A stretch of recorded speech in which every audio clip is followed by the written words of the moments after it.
Wednesday, January 3rd, 2024. Welcome to the morning show. I'm your host, Al. Today, we're going to be covering Turfway Park.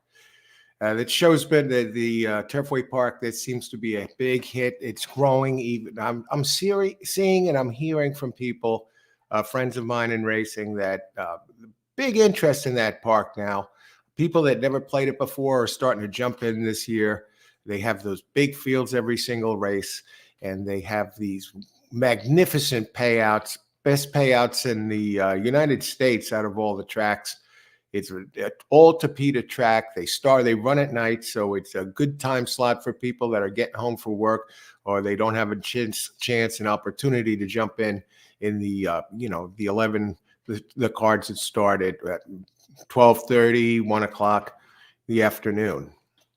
And it also gives people a chance that do play the afternoon tracks to still jump in over there after dinner. And we're going to be doing a live Turfway Park show tonight, so this is perfect. Handicapping this card here, starting from scratch. I'm seeing this card for the first time, so you're going to see how I address the handicapping. And what I do is this is my first time through the card. So what I do is I set up a scratch pad, a notepad, and I divide it into two columns. Let's see, on the left, right after the numbers. Okay, we'll start with the right-hand side. There's nothing there. There, I go with I handicap the pace of the race. I figure who are going to be the entries that are the early speed, and I list them in order. Say 5, 1, 2, 1, 2, 5 are the three with the fastest early speed, but 2 happens to have the best early speed, followed by 5. So then I would list 2 first, then 5 second. If they have equivalent early speed, I'd put a dash between the two numbers. And on the left, considering the early speeds out of the way, I'll look at it. I'll look at the speed figures and the trainer and the jockey and get an idea and list who my best top win contenders are in order in the column on the left following the number. Later on, when I find out what the scratches are, I'll put my scratches on the far left and take care of it from there. So tonight's going to be Turfway Park. And I want to wish everybody a good morning. Thanks for joining us today. So we'll get started on this. Today, this is still too hot to drink. I had some coffee earlier. It's Bigelow green tea. And you see this cup? Make it happen. So I'm not going to venture taking a sip of this yet. It's supposed to be very healthy for you, antioxidants and all that good stuff. And so we're going to start looking at the first race and talk about it. AB, good morning at all. Okay, AB, good morning. Happy, January 3rd, 2024. First day, I said, on one of the shows, I said it was 2023. I only made that mistake once, but that's common. And so, yeah, happy hump day. Wednesday already. It's a short week. It's a short run up to the weekend. So the first race at Turfway Park, let's take a look at it. Okay, 1 mile, fillies and mares, 4 and up. Yeah, they usually start cheap at Turfway, and they have more expensive races late because they have a upper middle purse size for the racetracks in across the United States. It's not in the upper tier. It's not up there with Santa Anita or Aqueduct or some of the other big meets. The meet that has the biggest handle per card in the United States is a meet that's only a couple of weeks long. It's the Kentucky Downs meet. They weigh over 100,000 average per race. But they only run, I think, what do they run? 8 days or something? That's the whole meet. And that's the race with the weird turf track. Some of it is uphill, slightly uphill, some downhill.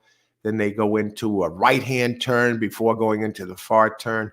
But here, every race is on the Tapeta, the synthetic all-weather track, which makes it extra challenging. So it's 4 and up, 4-year-olds and up. And the claiming price of $7,500. The purse in this race is only $20,000. And this is a small field for Turfway Park, only 8 entries. So we'll start off looking at the pace scenario. And pace is not as important here at Turfway Park, where some tracks, given, say, a Gulfstream Park or a Monmouth, which really favors early speed heavily, where early to early pressing types dominate the race, win in the upper 70%. Closers might win 8%. Not so at this place. Regardless, maybe the really short races, the early speed has an edge, but in the other races, once you get above 6 furlongs, it's anyone's guess. The early, some races the closers have the edge. So in this race, we got the 8-horse field, and we're seeing it before the scratches. So I'm going to look at the pace scenario, and the 3 that are jumping down at me now. This is a mile, are 3.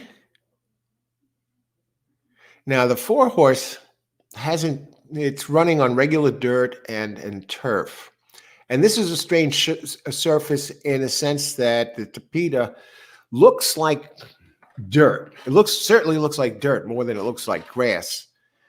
And one of the beauties of this track is the track, the synthetic surface shimmers like gold at night. And you got a beautiful black background when they run down the back stretch, and you see these haunting trees, grayish looking trees, and it's really a sight to behold. And when you go to the Tapeta surface, the dirt horses that only run on dirt are at a distinct disadvantage because the synthetic surface plays somewhat like turf. So when they go, so a lot of times you see turf horses entering in a race like this, and Tapeta horses being entered on turf because they're kind of interchangeable. They're similar in a way. And a dirt horse going to the Tapeta is almost like a dirt horse going to turf. So, and at least the 3, it showed a little speed. The 4 did run on turf a little bit, and I give 3 an edge in the early speed over the 4 slightly, and then the 5 did run on Tapeta, has Jane Elliott, and pretty hard. And it was what I'm going to do. It has all right on early speed. It shows one Tapeta race.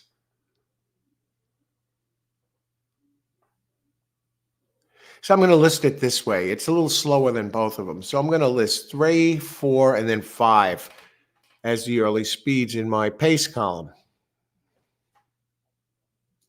And all of them have all of them have route distances. I'm looking to see if there are any rabbits in here that only have sprints. And no, they all have run on a route distance. So this race may be a good race to jump out front early. You only have 8 entries. You got a body of work to work from all of these, and maybe you can pigeonhole a couple, hit an early exacta a few times, and jump up some bucks so you have room to play. Let's see if it's that kind of race. We'll go to the data. I like that they give us a race like this early. They don't throw us into the deep end of the pool with 12 or 14 entries. Now I'm going to look down and see if there's anybody that jumps out at me. Now, these are cheap horses, 77,500. The 1 is a very consistent horse. Satisfied is its name. And now that actually it's a filly, 3 and up. And now this is a mare because its first race is a 5-year-old. So it's been running at the 16K level. It drops. Has no Tapeta entries, but very consistent on turf. Not part of the pace. 2 is significantly slower than the 1, so we'll pass on that. And even 3, the early speed horse, the 1 has it beat. And the early speed, since there's 3 of them that are somewhat similar, maybe they duke it out, and that opens the door for a closer in this race. So far, 1 looks best.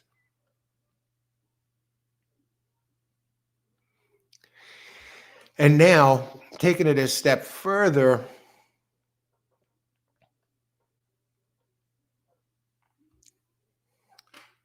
the 4 is coming off a bad race on a wet track at Indy, but when it has run on turf, it is very consistent, and its Tapeta races have not been that good earlier in the year. On turf, it's right up there with the 1 as far as speed goes. And it did run at Turfway Park last year in its maiden race and won that race at 20K. And this one is dropping for Raymond Paquette III. When he drops, he wins 17% with a 207 ROI. I want to go back to the one a second. That one's dropping from 16. And when they go from turf to synthetic, not first time turf to synthetic, 1 for 3. So this is not a move that the 3 makes often.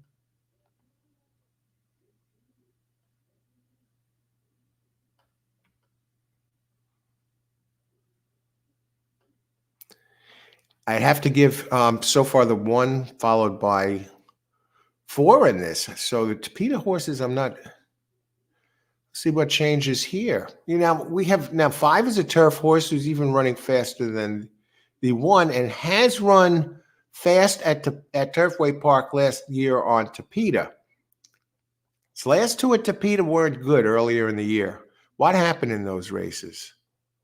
Threw at the halfway, gave way.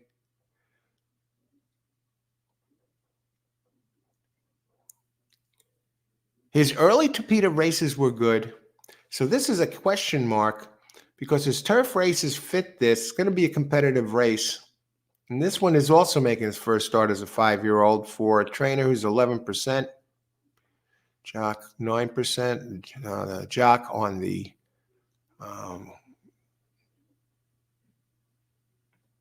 4. Jock on the 1. Walter Rodriguez.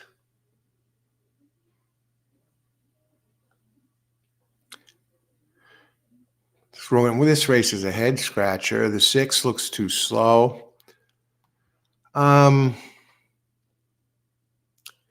think the 7 is a standout so far, dropping from 15K. The trainer, limited body of work, 27% dropping. Does have Axel Concepcion, so he gets the weight. Has good races on Tapeta. So unless 8 thrills me and it doesn't, I'm gonna list the outside in race 1, number 7, as my top choice here. And it does have Tapeta, and it runs well fast on turf. It had some fast turf races at Evangeline Downs and Indianapolis earlier. Has the fastest turf races, and so I got to figure this one's the favorite. 6 I don't like. 5 is a question mark. Has the fast Tapeta races last year around this time of year. Didn't have good ones this year. Okay. 4 I don't like. I'm going to give a slight nod to the one with Tapeta experience, who has the number 5 is my second choice. And I will go up to number 3 or number 1.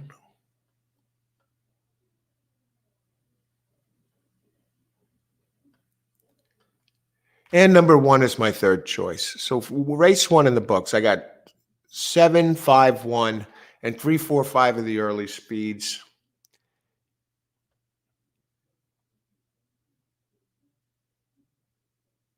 Five goes for a 11% trainer here, Michael Ann Ewing.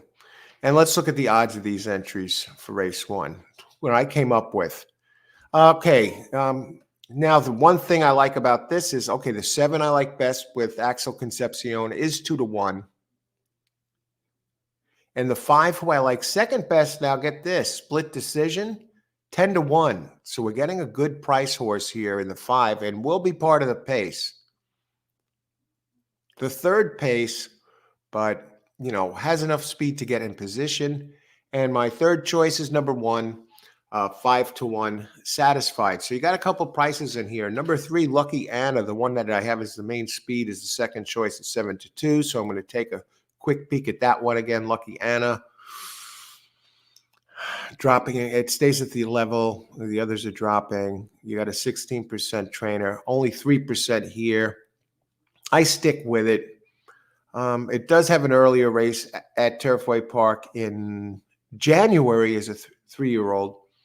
and it's never went back to that race, neither on Tapeta or and the neither on the Tapeta or on the turf. So I'll list it fourth for you. You know that maybe you want to do an exact a 50-cent pick. 50-cent trifecta, and you want a few to use underneath. Okay, so now we'll go to race 2. Turfway Park. We have some unraced entries here, 11 entries, 4 of them unraced. They're really, okay, they're starting us off a little rough. Tuner, good. Hey, Tuner, good morning. Good morning. Make it happen. Yes. And I think it should have cooled off enough. I have Bigelow green tea flavored with mint. As the cup says, let's make it happen today. We're covering Turfway Park because we're doing a Turfway Park show tonight, not doing multiple tracks. Today, Turfway Park is the only game in town. Biggest out of all the tracks, the biggest payouts and the biggest fields. And it's night racing, so we'll get started at 5:30 tonight for Turfway Park. So we move on to this race, race number 2. 6.5 furlongs for 3-year-olds. And remember, these 3-year-olds are basically, they turned 3 on January 1st. So 4 days ago, they were the 2-year-old races. So this one is strictly for 3-year-olds. It's almost like a few days ago, a race being strictly 2-year-olds only. Okay. And most of them, the 2-year-olds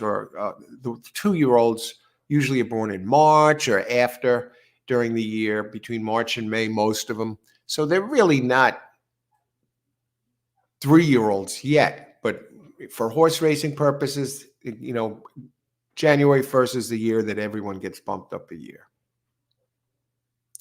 Okay, 6.5 3-year-olds, and I said there are four of them in here. In this track, they do offer the 10-cent super, the 50-cent try, the 50-cent pick threes, so you get your good wagering opportunities.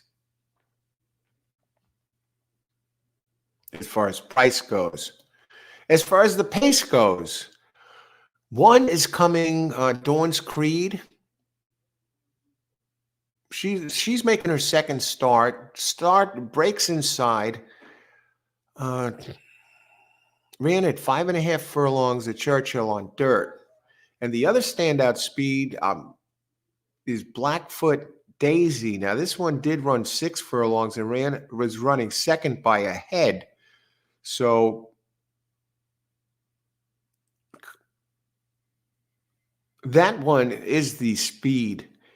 And it's hard to say because let me look at the 2. Let me look at some PPs here.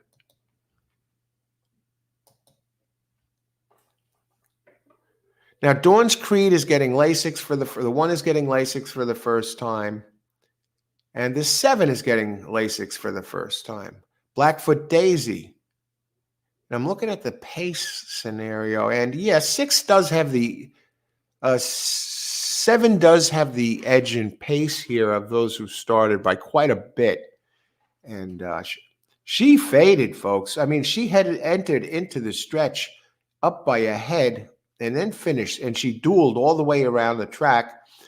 And wound up finishing 7th, but not that bad, because finished 7th in what looks like a blanket finish, only 3 3/4 back, and went off as the chalk in her maiden race.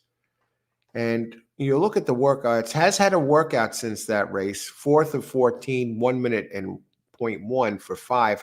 Before that, 2 bullet workouts at Keeneland, 59 and 4, 1st of 20. A minute 4, a bullet, 1st of 8. So I'm going to have to go here as the top choice because I did get a glance at the speed, but we'll get to that in a second. So 7 is the early speed. As far as the others go in the speed department, looking at the pace.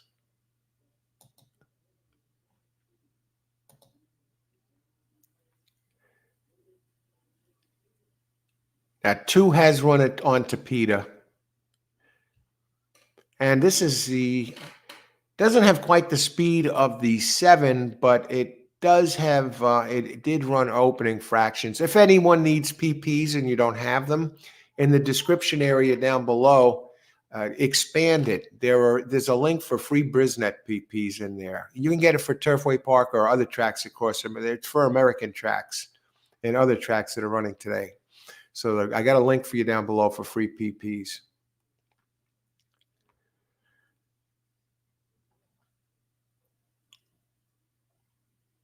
Okay.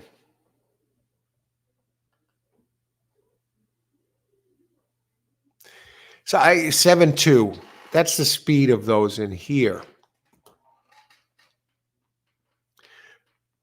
I'm just looking with some of the first-time starters at some of these workouts.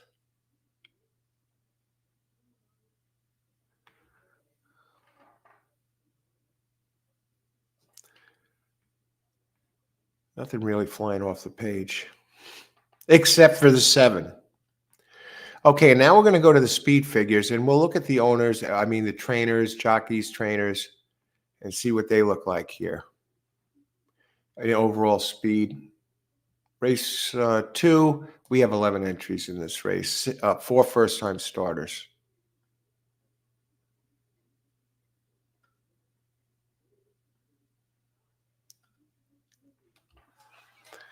Now, the 5 did run at this distance. I just caught that. I was scrolling up to get to this. 1 I can't deal with. 2 I can't deal with. Squeeze that. Now, this is a maiden claim 50 race. So first time in there, you're sending it out for a claim.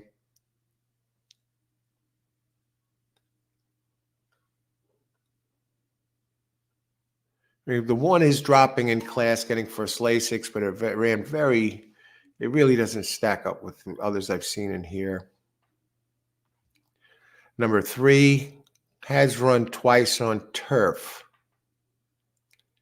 Once at a 1:16 and once at Ellis Parks at 5.5, finished 3rd. So this one is dropping in class.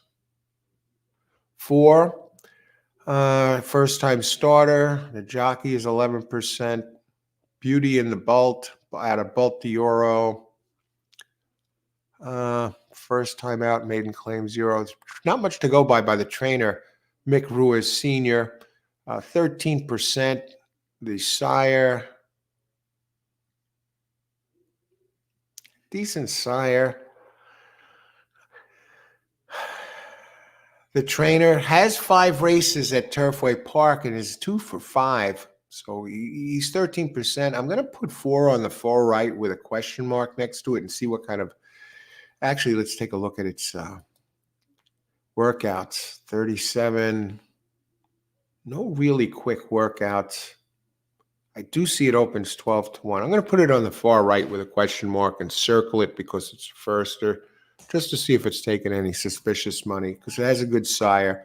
And the trainer seems a little sneaky, 2 out of 5, with a 2.44 ROI. And with the jockey, Abel Cedeno, he has both of his wins with Cedeno, 2 for 3 with Abel riding, 67% with a 407 ROI. So these two seem to work well together, even though this guy just seems to be getting started, this Mick Ruiz. So I'll put 4 on the side with a question mark. 5 has run the distance, and it's ran at this distance before for Larry Demerite. Larry is 9%, covering 920-something races. Got stuck running wide, and it had a bit of a troubled start. Jockey, only a 3% winning percentage, kind of weak, very weak to be more specific. 8% with Demoretti. Okay, but fastest so far of those I've seen with experience. Now, 6 is another first-time starter.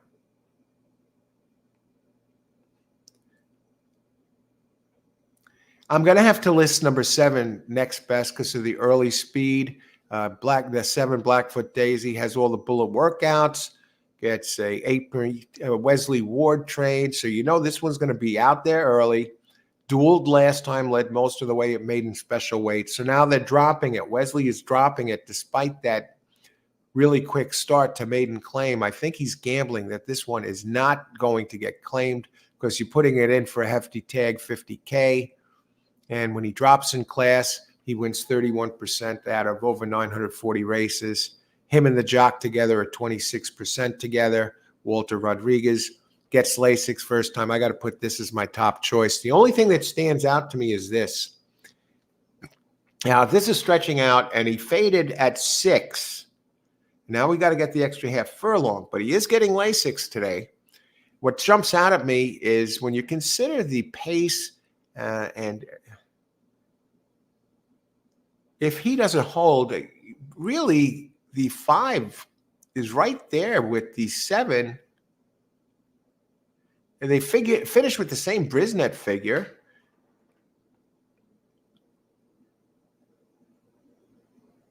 But the 5 closed significantly faster for Larry Demoretti. So I'm almost tempted to go co-favorites, but I will give 7 the edge because of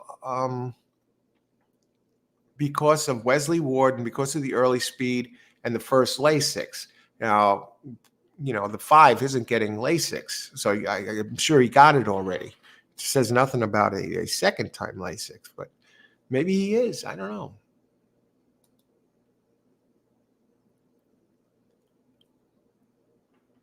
Okay, so I have 5 listed second.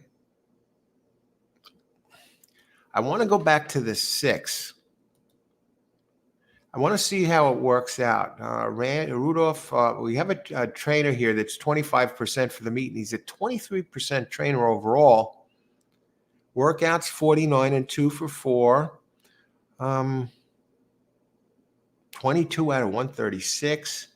Has nice works. Did show a 47 and 3 workout at Keeneland. His last workout was last 2 workouts were at Turfway Park. I got to think this guy is going to try and send. Does win at a good clip first time out. 16% first time out, and 17% first time out with maiden 3-year-olds and with a 2.50 ROI. I'm almost tempted to say put this one up there with the 5. What I'm going to do is put a 600. I'm not going to quite put it with the 5 just yet, but I will put an underline under it to make note that, hey, maybe this is a win contender here. And the jockey trainer together is has a 2.63 ROI, and they went 24% together. Alex Acard, and we still have 4 horses to look at here. 9 is significantly slower and going on, has 2 dirt races. And 10 comes in light, 20% jock, Axel Concepcion. So he comes in light at 114 for Robert Medina. And Medina's 11%, only 5% at Turfway. Let's see if it has a workout that's anything special.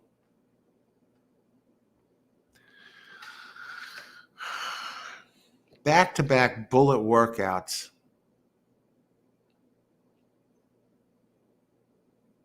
Gets Lasix for the first. Make sure I'm looking at the right one here. Waggle pass. Did run before. Didn't run well. Finished 10th. Gets Lasix, so it's second start here. But the trainer does win 17% second out with a 4.51 ROI. Gets spotted weight, comes off a couple of back-to-back bullet workouts, including 35 and 3. I'm going to hold off on this one. No, I'll actually list it next. Actually, what I'm going to do is going to list it on the 4 to the side with a 4 with the other first-time starter with a question mark because it did run once. And I see already that number 11 is a Wesley Ward first-time starter. So, and considering that this one did run poorly, running really wide, has some positives to it, and I will list it as there.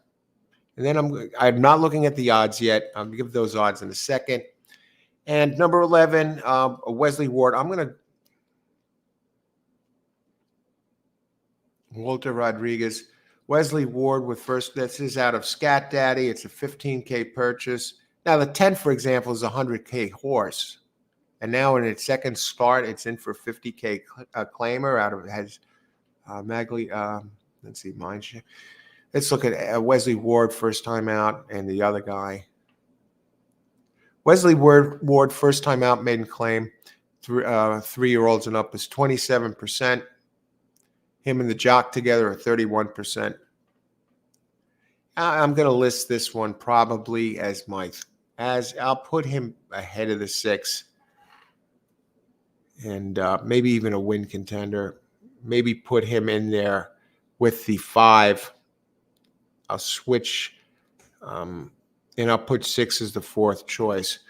So, and 6 is the 4th choice. So 7 still remains the top choice, but this might be a little interesting. Let's get the odds of these entries. I listed 7 as the top choice. Blackfoot Daisy, the early speed, the Lasix, and it is Wesley Ward. Yeah, I list so Ward has 2 entries, the 7 and the 11. First-time starter and one with 1 race. 7 is listed at 5-2, and then the 5 that I talked about, the one that did run at the distance on Tapeta, is 5-1, and the 11. Both the 5 and the 11, who I have listed at the second choice, are 5-1. And that really isn't at 5-1, and the 6 is listed at 8-1. And how about my first-time starter, the 4? Sneaky trainer, has won 2 out of 3. Ruiz Senior with Sadeo. That one opens 12-1. So I'm going 6 deep there, and this might be a tougher race. And one I don't have at all is number 3, High Fashion Katie. I want to take a look at that one for a second. That one's listed at 9-2. Yeah, that's a sneaky one, and has to be mentioned now. So I'm actually going to throw that one in there into this mix as my next choice after the, and I'm going to flip the 11 and the 3 for the first, 11 and the 6 for the, this one has run the fastest race at all, and it did gain in the stretch running at Ellis Park in August, and it actually ran the faster race than even the 5 and the 7. Doesn't have the early speed, but it ran them on turf. And for a trainer who is Wayne Minnick, Tough Park, folks, he's 8% at Turfway Park over 100 races, but knows how to hit him. When he hits him big, because even though he's only 8% in 100 tries, he still holds a 2.22 ROI, and he gets Joseph Ramos up, and together they have a 9.08 ROI. 12 races, and they win 12% of the time out of 17. And first-time synthetic, he's pretty impressive. Wins 22% out of 18 races. So he has 4 wins making this first-time synthetic move out of 18 tries with a 6.22 ROI. So I almost have to put this on par with the 7, even though it's Wesley Ward. So I'm going to list 3 with 7 as 7 followed by 3. I will actually put it ahead of the 5. So right now I have 7 horses listed out of 11 as possible contenders. A very contentious race. And what are the odds of the 10? Now, that's the only one I didn't give you the odds of yet. 10, that Waggle Pass, getting first Lasix, and making with Axel Concepcion for a trainer. It gets spotted weight for a trainer that is very strong, going from dirt to synthetic. That one opens at 12-1. But what do you do with this? I'm thinking for a race like this is probably better for exactas and key to 7 first, second. It's because it's going to jump out there very quick early, and it gets the Lasix. I know it's the favorite, but you do have some bombs to choose from to box it with. All right, we move on to race number 3. Let's see if anybody's out here. Okay, Bengochia. Hey, Bengochia, good morning, Al. Good morning, Ben. Good morning. Good luck today. Glad you could join us. Okay, now we're going to move to race number 3 of 9.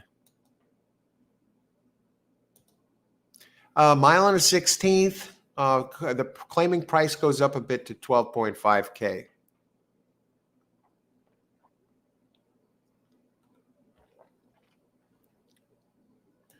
So on the morning show, if you're just joining the morning show, on this show, what we do is cover different topics. The morning show, it's a new show that started last week, and we covered different topics. And the last 3 morning shows that I've done have been handicapping shows where I handicap the races for the first time. I show you how to do it. I have a specific method. I take notes, and it's very efficient. And it will, if you try it, I think you'd be pretty satisfied with the system. It's worked for me for years when I handicap in advance for the first time, because I know I get the pace. I look at the horses for pace. I'm not looking at the odds of the horses. Now, that's the last thing. I don't want to, risk getting swayed. I make sure that I don't look at the odds. I see who the fastest horses are in the field early, the ones with the early speed. And then with that in mind, the early speed in mind, and I already write them down in order, I go to the left side, and what I do, here it is. Let me show you what it looks like. And I'm going to be I'll be doing that right here. Then I go to the left side, and so I got the early speed here. So like in the first race, I see 3 is the fastest early, followed closely by the 4. It has some early speed, and then followed by the 5. Second race, I see 7 is the early speed. 2, who I don't like at all, is the second speed. I switched 5 and 11, and I actually slipped the 3 in with the 7. And then in the left side, I list my win contenders in order. So the only difference there, I have 6. I underline it there. First-time starter who looks promising. 10 and 4 with an 11. 10 and 4 of first-time starters who I have a question mark about. And I understand what that arrow means. Don't worry about that. But as you can see, I like 7 best, 3 second best, and onwards. So those are for the win spot. Doesn't mean I'm necessarily going to box those ones in order. Because say 7, 3, 5 are listed as my top 3 choices. Doesn't mean I would box them, because maybe 2 of them are speeds and one has better speed than the other. So that's how I work there. And Ben wishes everyone a good morning in chat. And there are 9 races on this card, big fields. And let's look at this. Let's go to it. Let's look at the pace for race 3. This one has 11 again.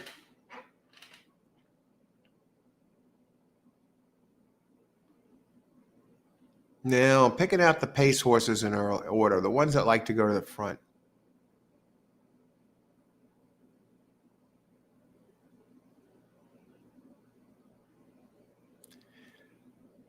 And by the running lines and by the its pace numbers, one looks like speed in the rail, Driftwood.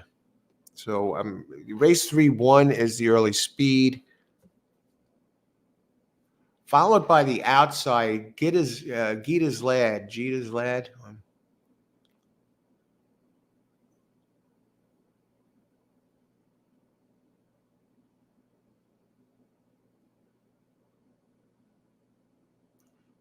High Point. I'm looking for some that might try and grab the lead early. Yeah. 1 and 4, 1 and 11, followed by 11 are the speed. The 11 should be able to clear a bunch of them and get in position early. But he's still, right off the bat, he has to cover more ground, because he has to come from the outside, get over, He may have to clear even the 4, who might give this one some resistance. It's running some stakes races, the 4, Mucho Justice. It's a dirt horse, and he has enough speed that he might force the 11 to cover a little bit more ground, unless the 11 comes out like a shot and goes to the front. I don't see the 11 clearing the 1, who is had been running on turf for a while and ran significantly faster on Tapeta at 1.16 today's distance. And they both ran a couple of days apart, 13 days apart, the same distance. But one has been the leader at the first call the last 3. And Gita Ladd's first try on the Tapeta made the lead. Was the leader at the first call, and before that on turf. Okay, so now we're going to go look at the numbers of these horses and see who the standouts are. Very challenging card because it's a big field, so there's a lot to cover. You don't get a breather as far as a horse race with 7 entries. The breather was the first race. What were there? 8 entries in the first race.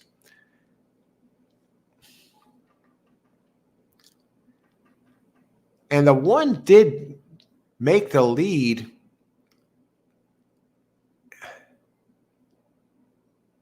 This one has some very fast Tapeta races. Last year as a 5-year-old at Preck Isle Downs. And so this is making it second time on the track here. I expect significant improvement for this one, but I don't know. We'll have to see. Has fast turf races and fast Tapeta races last year. Last year it ran at Turfway Park, and it didn't run that fast either. Finished 4th, a 1.25 back. This one might have speed, and that's it. Let's see how the others look. This is a claiming 12-point K race. The trainer's 12% here. Is adding bandages today. He wins 18% adding bandages with a 3.44 ROI. So this guy knows how to spot the bandages I get. 12% Matt Corden book.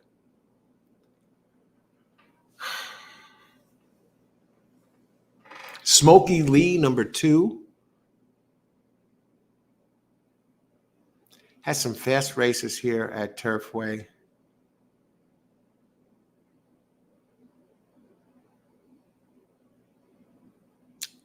And I'm torn because this other one is so quick. The 1, he's fast early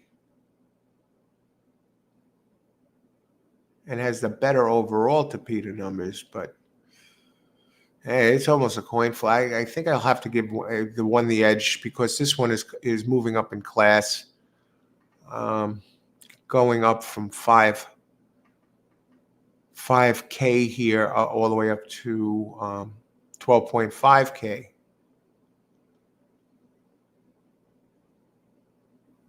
Did have a quick race here. Finished 4th actually at 6 at a mile. I'll still give 1 the edge there. I'll give that one the break. Already I'm seeing this as a coin. This is going to be a tough race to handicap.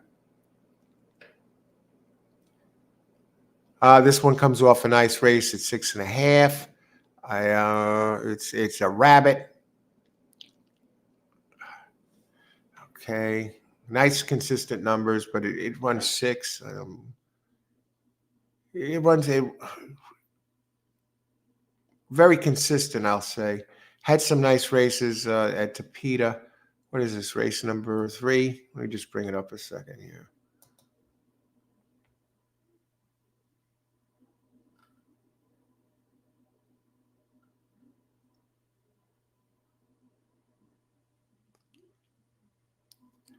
Doesn't do well here, though. I mean, it's 0 for 7 here.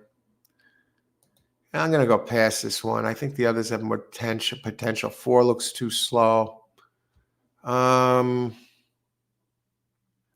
Hague Point, number 5, looks promising. Has some nice races, including here at Turfway Park. Early in the year was running well here. That's number 5. That's Hague's Point. This one is 1-3 of 10 at Turfway. At the distance is a win and a second.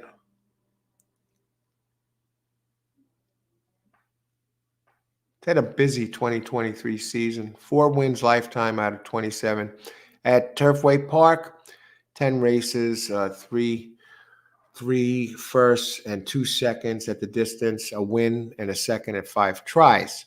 Gets a decent jock, a Luan Machado, so he's using good hands with the jock, 17% here.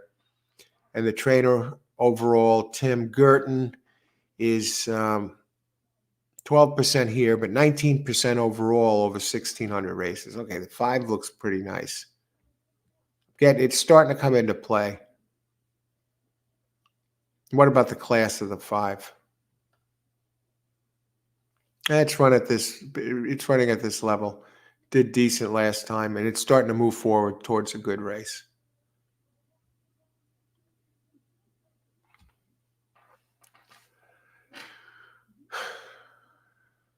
Six mostly runs on turf. It's Tapeta races. Others have been faster.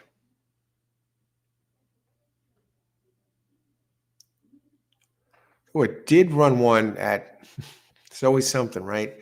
Did run one 3 back at Prec Isle that is fast enough to win this. It finished third, the 15K level, but it's had 2 cracks at Tapeta on Turfway Park in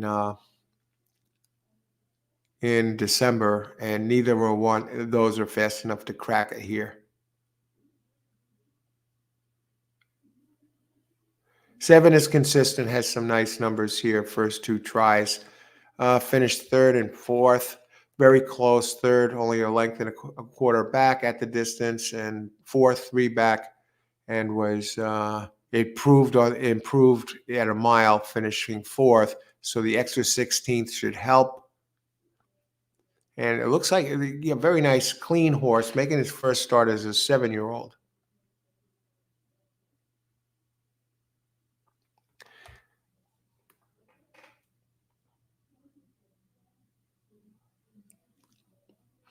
I don't know what to do with the 8. The 8 ran a horrible race on Tapeta. Okay, he was squeezed and he was steadied. Optional claim 25, has a couple of stakes races, making its first start as an 8-year-old. The 4 race it ran in January, February, and March at Turf Paradise with races that would destroy these. Faster than it ran as a 5-year-old, faster than it ran as a 6-year-old. Ran very fast races on turf as a 6-year-old. And last race it ran into trouble. But is it just a case of being very good at Turf Paradise?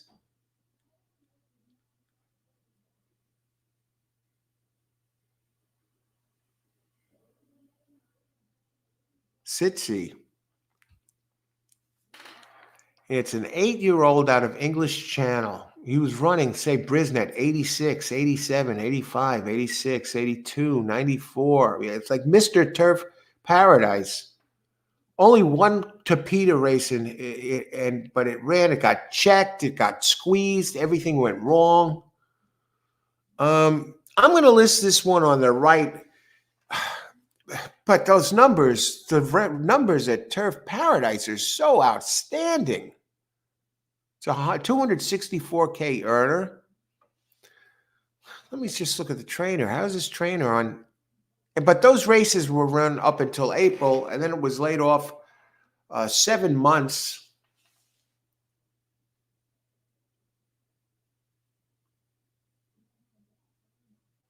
Eight-month layoff. The trainer on an 8-month layoff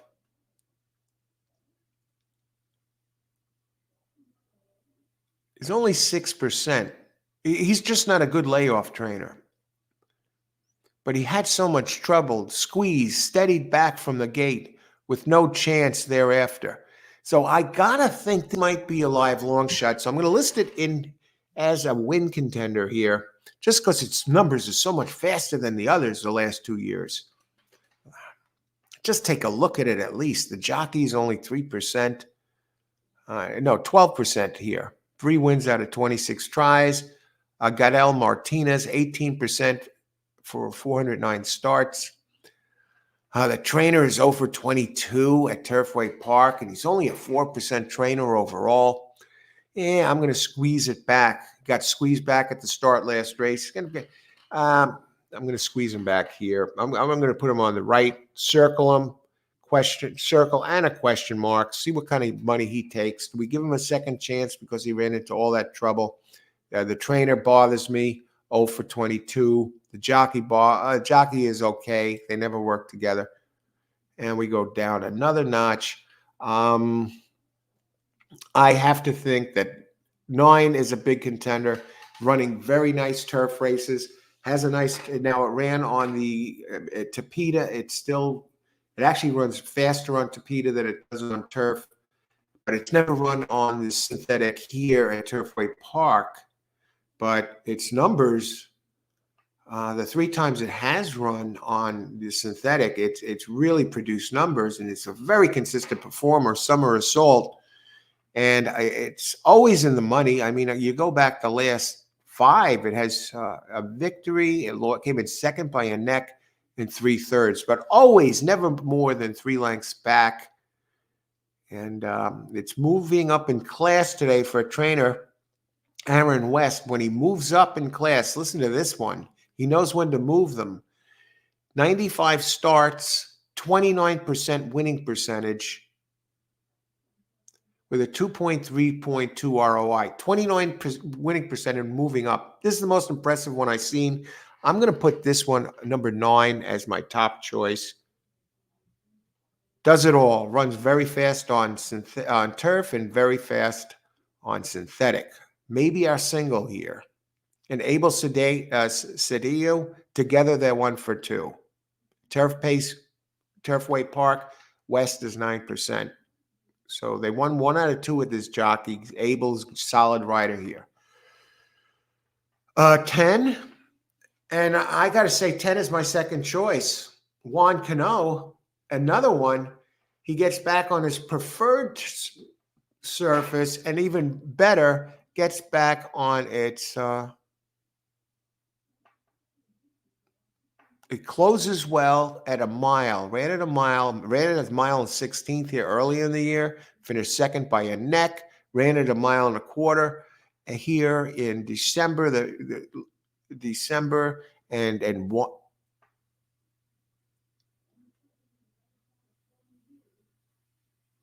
Came in second, 3 1/4. Oh, okay. Won that race by a nose in December last year. And it has some good turf races too. At Aqueduct as a 6-year-old. I mean, I'm going to go. I'm seeing 9, 10 as the top 2 choices here. Cano.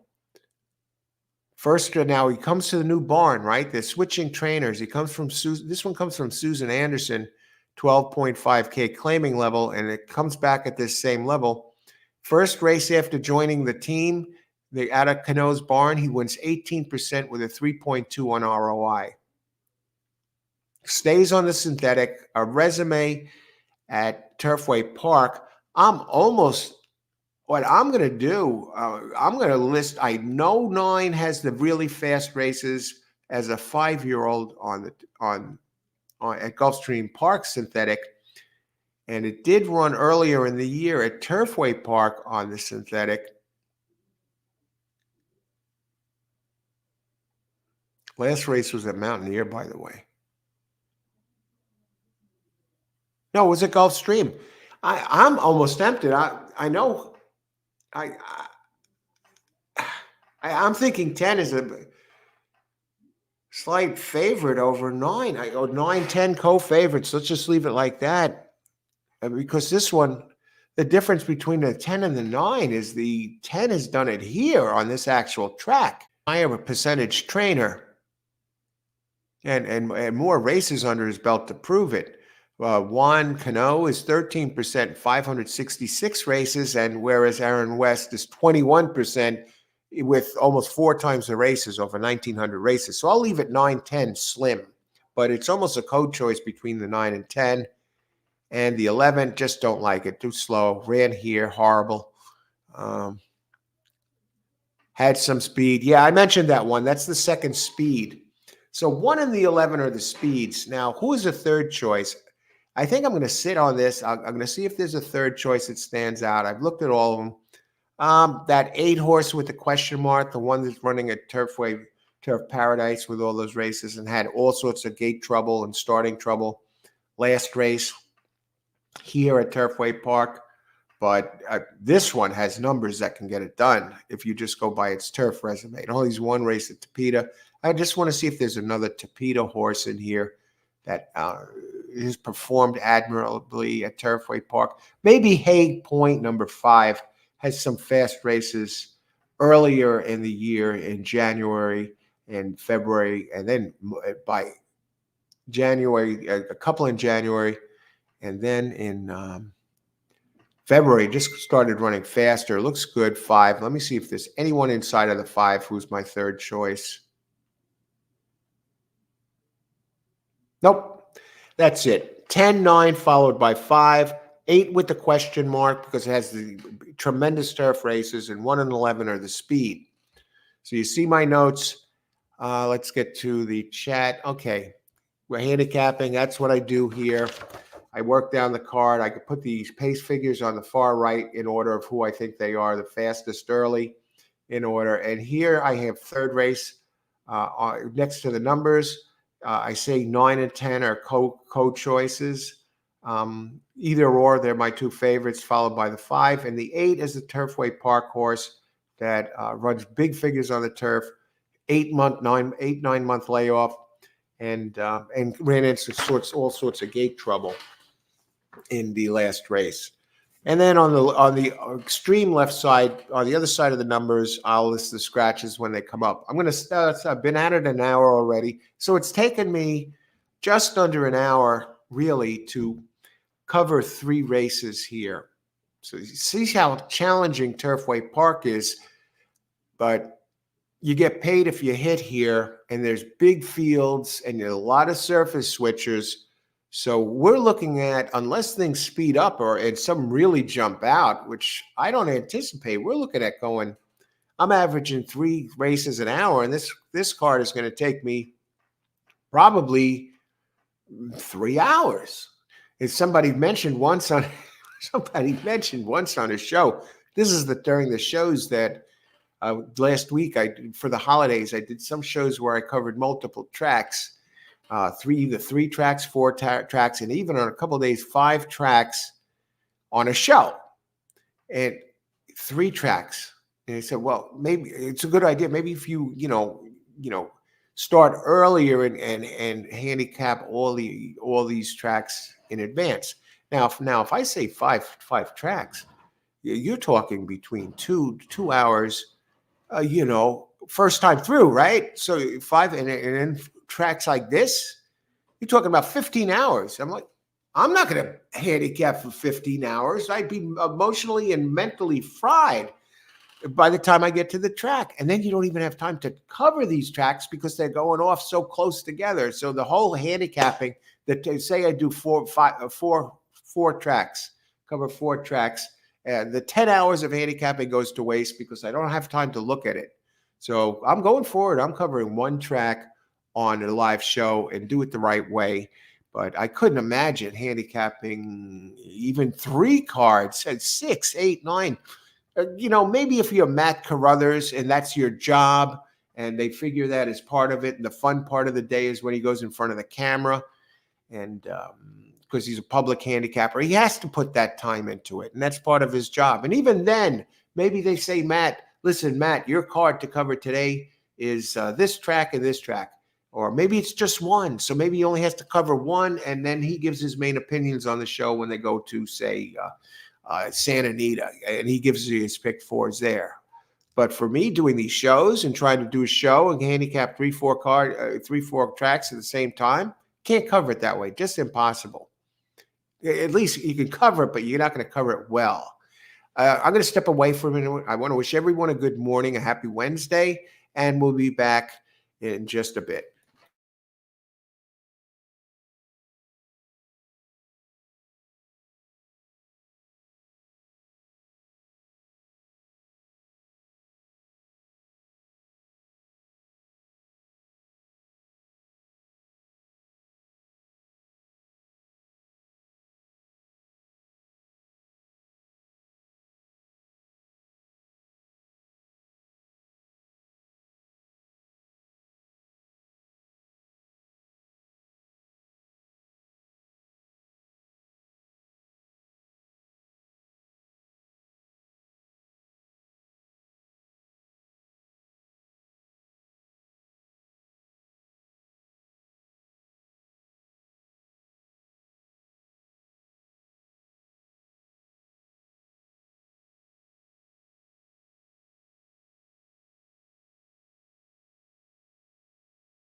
And I'm back sooner than expected. There's one thing I didn't get to do. I want to give you the odds for the third race. We said the 9 and 10 are, I think those two, they're a bit of a coin flip who will win.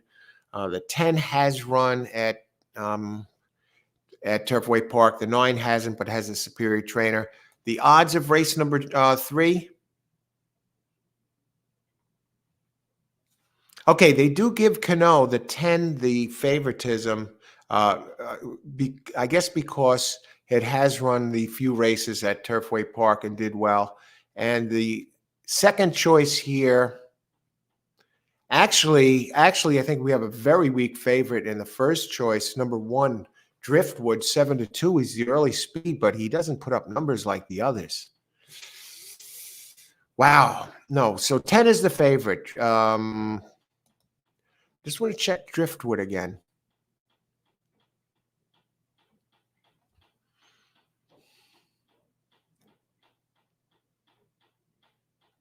Hasn't run well as fast as the others at Turfway Park. He runs well at Preck Isle. The only thing is the speed. He has the early speed edge.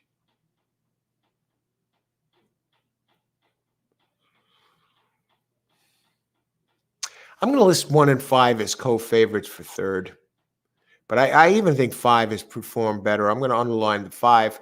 But we'll go to the 9, 10. I mean, you're giving the 1 has run well on turf. But its Turfway races are not fast enough. I don't even know if I should include him. I'll put him on the side with a question mark. I think I'll look at the number 1 now as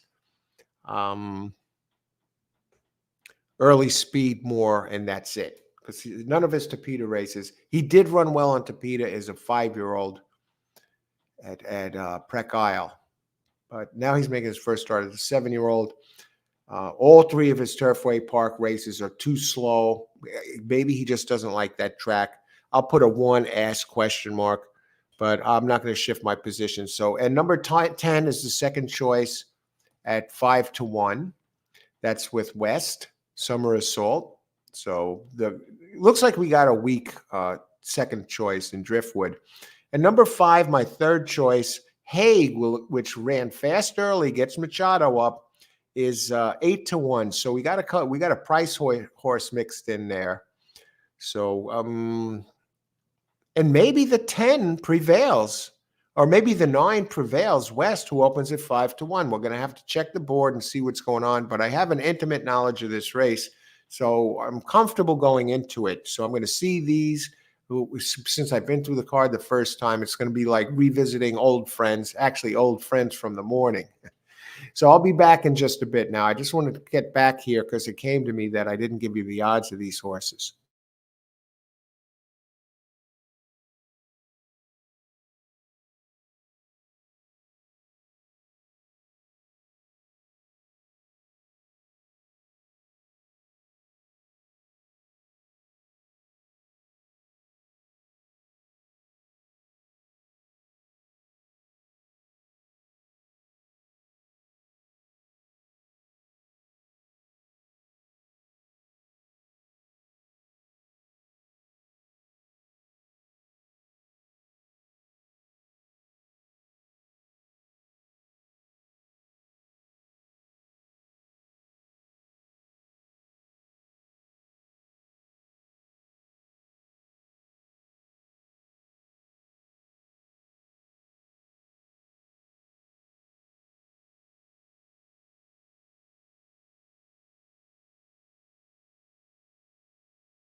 If you're just joining us, welcome to the morning show. I'm your host, Al. On today's morning show, we're covering Turfway Park, the card that kicks off at 5:55 p.m. Eastern Time, early this evening, late afternoon, early this evening.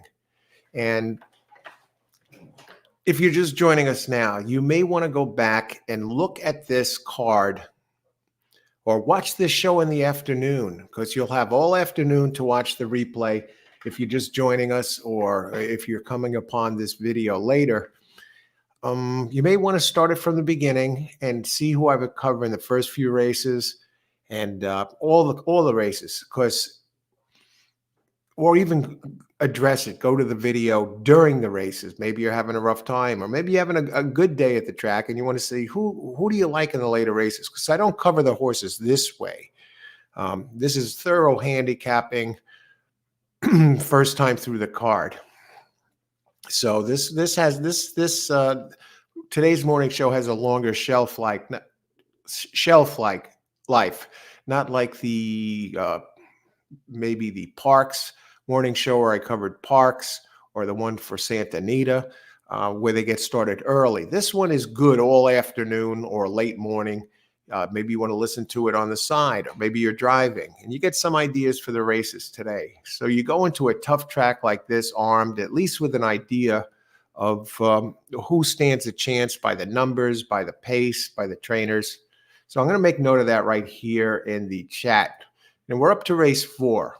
So you may want to go back to this. Maybe you want to watch it from the beginning with a replay in the afternoon to get set for the session that starts at 5:55. We're going to be doing a live Turfway Park horse racing pick show tonight starting at 5:30. So you may want to watch this replay. Okay.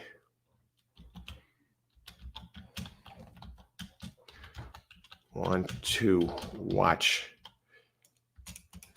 Either go back and watch some of this replay again,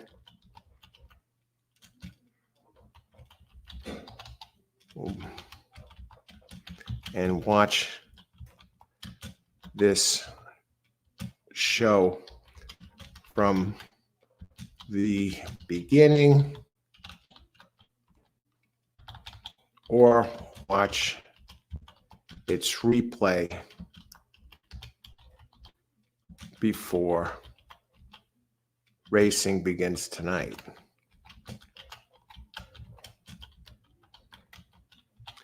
Okay, let me get that out there just to give everybody a heads up.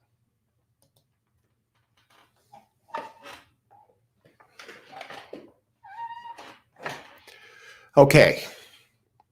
And those of you who've seen my morning shows with the picks and the for the other 2 times I did the morning show this way, Sunday and when did I do it? I think I did it for Monday and 2. I've done a couple, at least 2 prior to this, if not 3, where I handicapped the cards from scratch. So, and they've given out some big hits, and I've had some winning.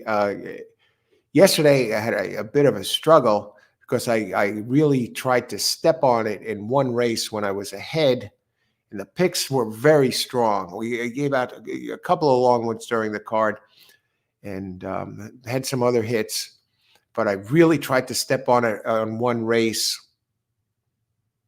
and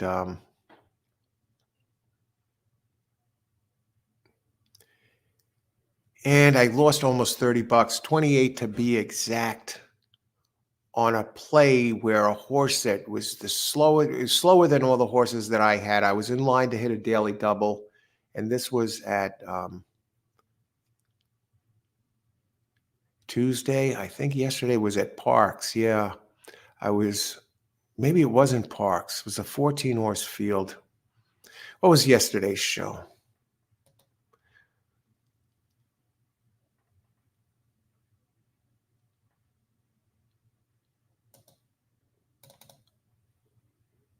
Parks. I was in line to hit a daily double, good prices. A very vulnerable favorite. I had 4 alive going into the second leg, and I boxed 5 with the one that had early speed and was inside. And so I figured that it was kind of a hedge play. I was certain I was going to hit with one of the 4 I had alive in the double. And if I wasn't going to hit, there was only one horse that I saw that could beat me, and he was going off at long odds, over 10-1, and he was inside, had speed. So I did a 5-horse box with my 4 and the 5th horse. And a horse won that had no early speed. It was also eligible. All 5 of the ones I was boxing were faster than this one, no early speed, and slower on paper than all of the 5 I had boxed. And lo and behold, that horse came from the extreme outside post at the end and won the race. So I missed the pick 4. I missed the daily double. Not only that, the number 3 horse that I entered that was the long shot that I included in the box came in second. And I think one of my other 4 came in third. And I'm not even sure it came in third. So I felt like I got royally screwed there. But that's horse racing. So you take that $28 loss out of the picture, and it would have been a winning day yesterday too, because the picks were spot on. So I've had 2 days, where the last 2 days where I did this, they were very good. And when I did it at Santa Anita, they were strong too. So you get a leg up on it from what if you don't play the horses, at least you have an idea going in. And I'm spot on here with this, focusing on one card. So just keep this in mind. We're going to go on to race 4 now, covering all the races. I want to wish everybody a good morning. Happy Wednesday. Happy hump day. We got the short week due to New Year's.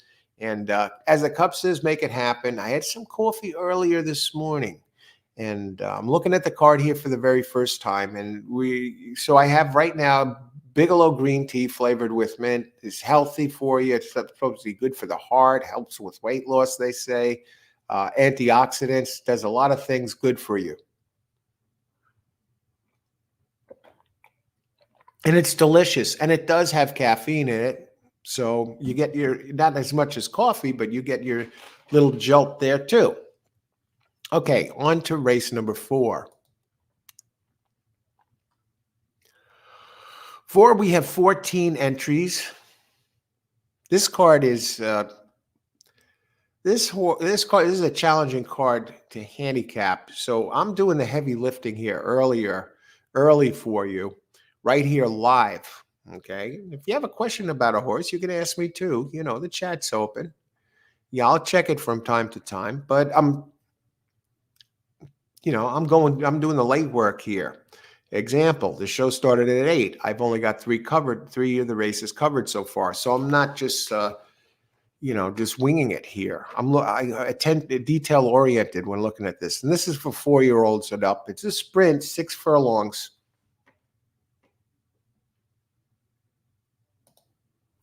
So again, we'll go to the early pace here, race 4. Oh, yeah.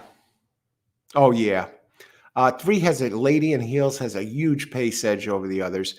Now, the 13 and 14 are also eligible. So technically it's 12 entries. And oftentimes there's usually not too many scratches at this place. Fernando de la Cruz is up, Lady in Heels. Okay, it's run its Tapeta races, fast Tapeta races at Prec Isle.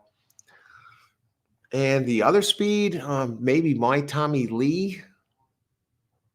No, it's not on pace. It has run on Turfway, but it doesn't have the speed of any of the others. So I'm going to list 3 as the main speed here. Any others that like to go to the front that showed something on Tapeta?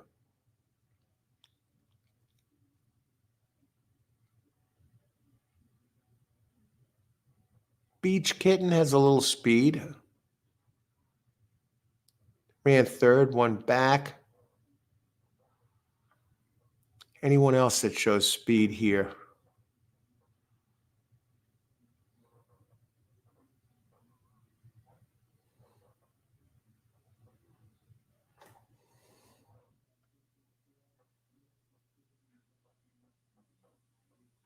Yeah. Here's the speed pace scenario. 3 is the fastest early, quite a bit faster early, followed by 4 Beach Kitten, followed by number 12 My Tommy Lee.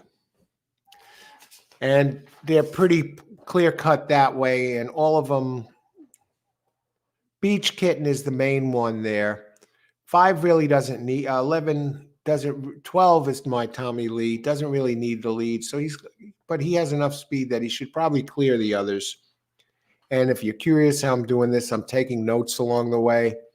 And you see how I do it. I put my speed or the speed on the extreme right. I see 3 is the speed.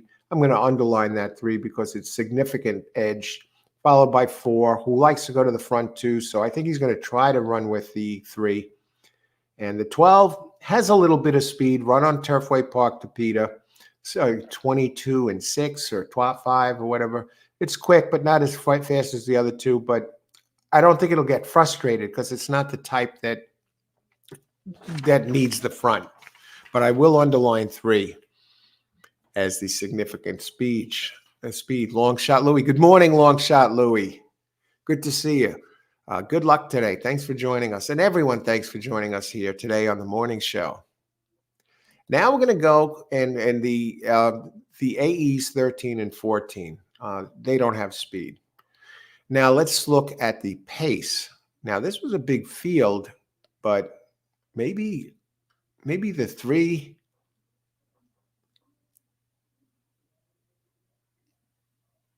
The 3's run a couple of bad races the last couple. Well, more so. Now this is a claiming 5K, so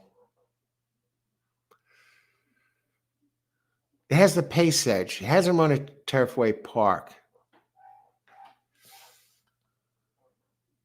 Now it's faster than the 1 and 2. How do these figures fit?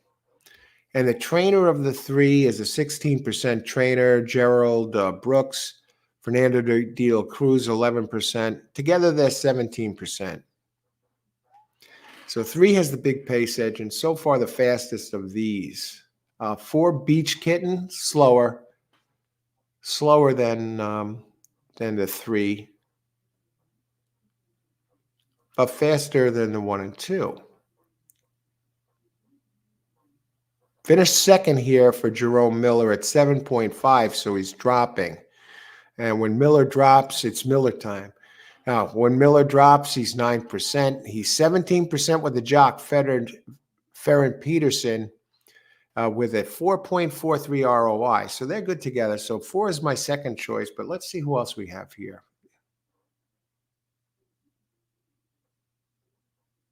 Up in Arms, too slow. 6, too slow. 7, too slow. I'm just scrolling down.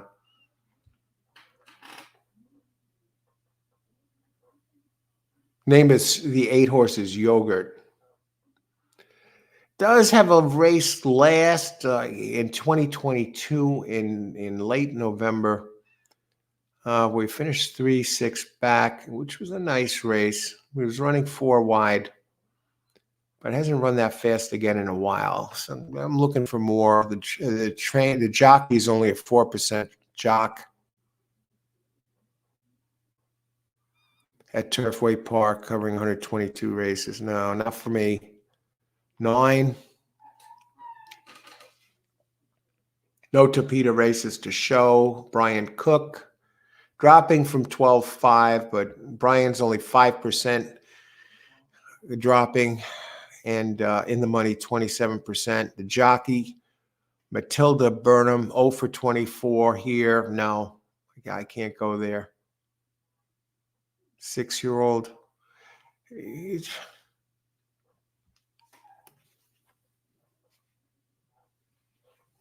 Morris, number 10. I think this is I see this as a stepping stone race. What happened last race at 6.5?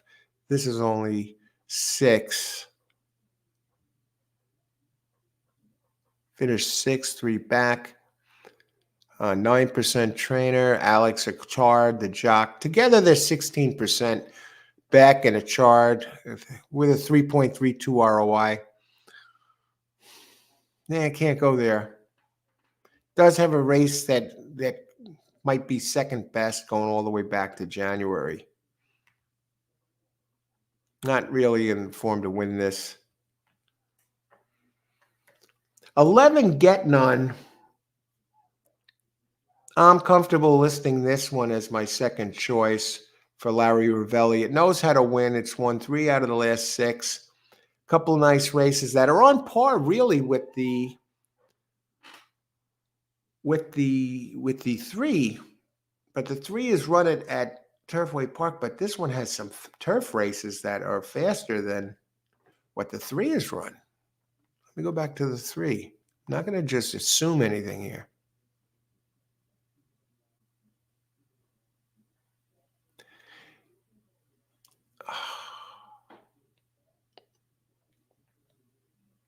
I'm actually going to take this one and list it as a semi-co-favorite. I'll list it second.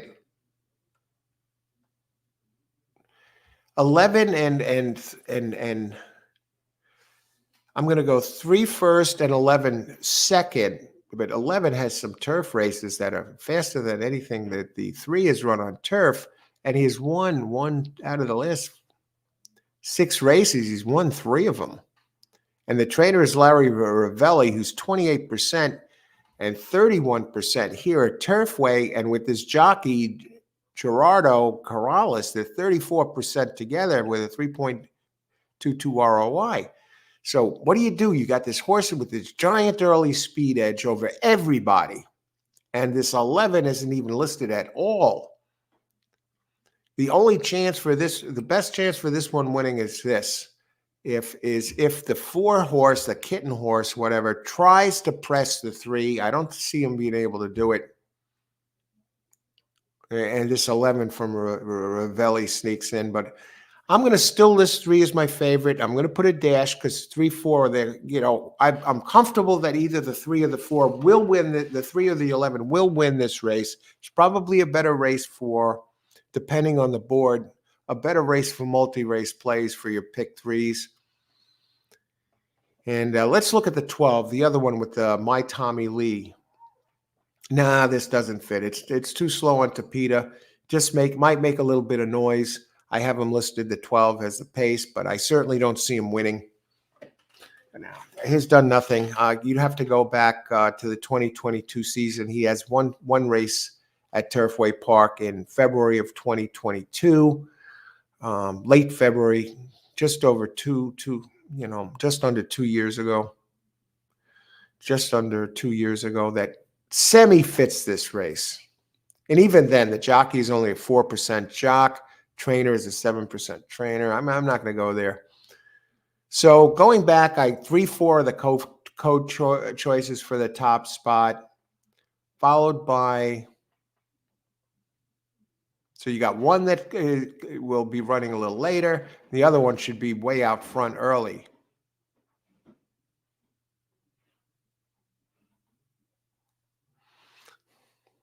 That's about it. I find it hard to go past those.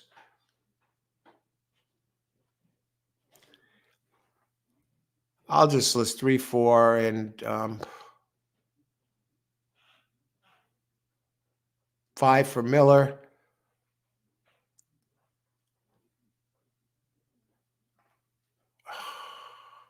I'm not going to try and go past those. And I'll look further at it a little bit because there's a few other heres that I don't expect to win, but maybe the Brian Cook entry. That's run some decent turf races, and dirt races are terrible. I'll just leave it at 3, 4 now and use this as a stepping stone race.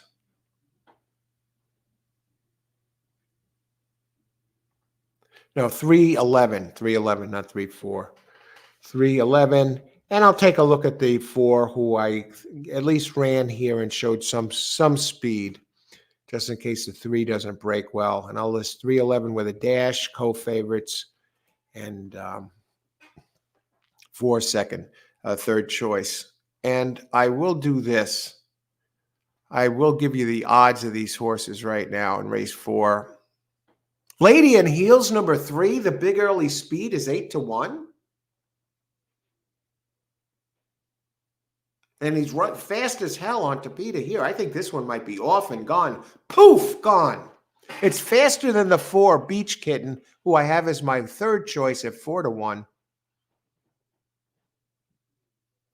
So my top pick, my co-top pick is 8-1. And you know this one is going to be in the exacta at the very worst.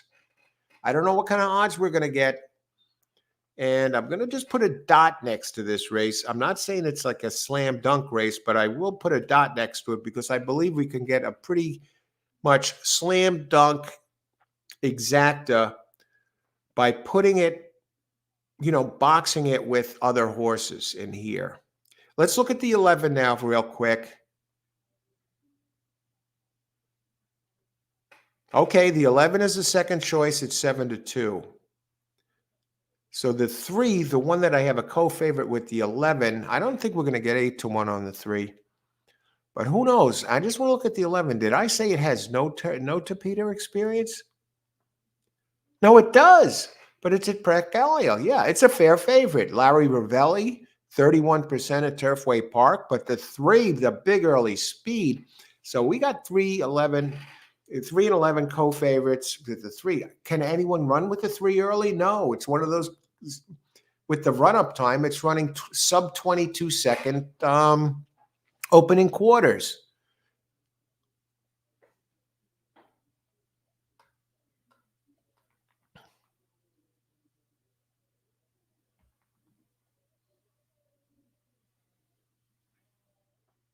It's another one, Prec Isle, Tapeta.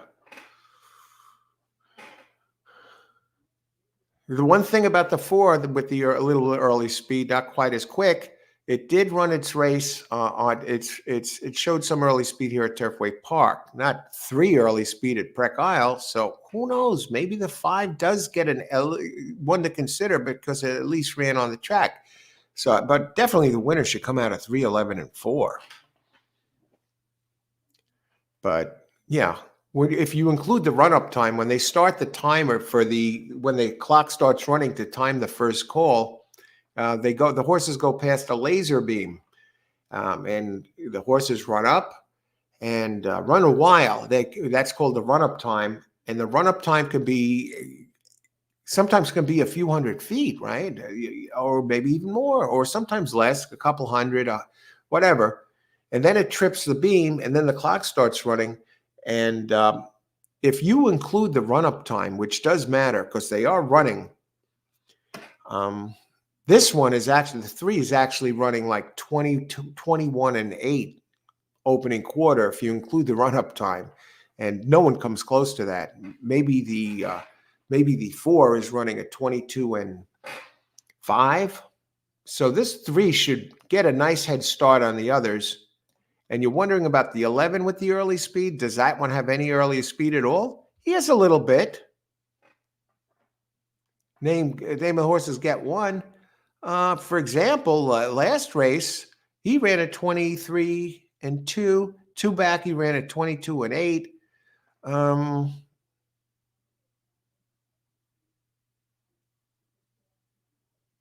mean, you could list him in there too as having some early speed. He should get in some position, 22 and 8. I'd list him as the 4th fastest as far as the early speed goes, the 11. So it's not like he's going to have to come out of the clouds. All right, 3 and 11 co-favorites in the 4, and the 4 has experience. And I want to welcome everybody aboard. I see we have some new Steve Gruden. Good morning, Al. I like the 11, but my only question is, it's only gone 6 furlong 3 times out of 40 plus starts. Yeah. His numbers are very strong. The trainer is very strong. I think the 3 is going to be tough to overcome. But yeah, that's what I got so far. And thanks for joining us. Hope you can make it tonight for the Turfway Park show, Steve. The morning show, a good addition to my morning routine. Hey, Daniel Haskell. Last name matches a great horse race, Monmouth, the Haskell Stakes. Good morning and good luck tonight. Thanks, Daniel. I hope you and everyone else out here can join us. Okay, now we're going to go on to race 5. There are 10 races tonight.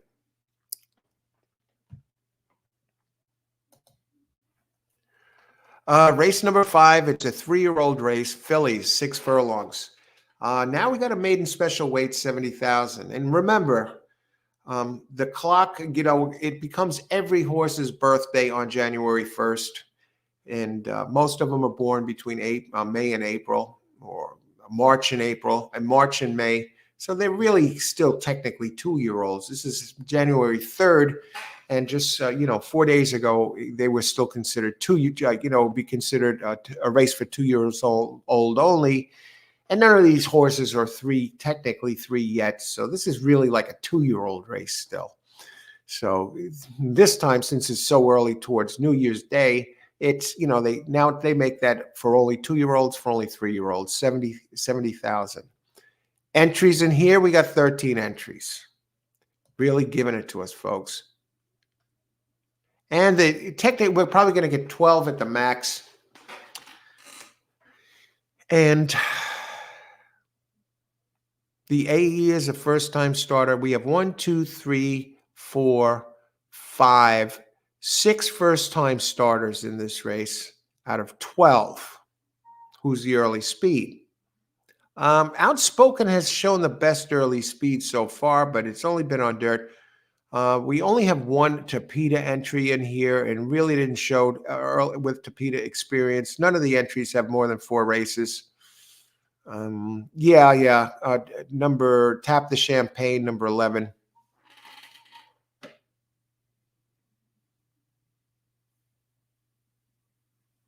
So we have one with Tapeta experience, but the one that's run the fastest is it's a dirt horse, the 5, and Tap the Champagne. Out of these that have run, I'm going to list it right here, right now. The pace out of those who have run before, we're going to say let me go to look at some workouts. I just got to look at this a little deeper here.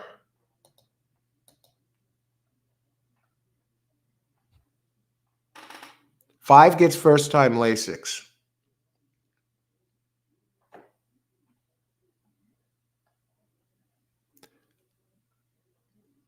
$11 gets first-time Lasix. And they listed as a closing type, but it did run very fast fractions. Early pace. Comes out of a 120K race. Gets first-time Lasix. Trainer is 30% first-time, like the early speed of the 5.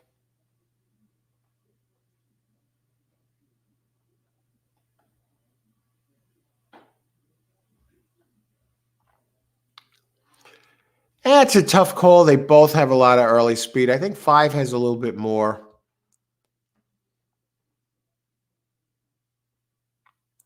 Has run the opening.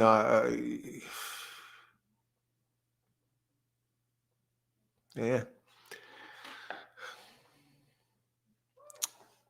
5-11. I'm going to list them as co-early speeds.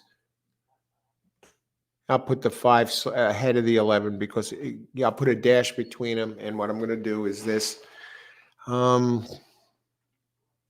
Because he's inside, and he has also showed the early speed at a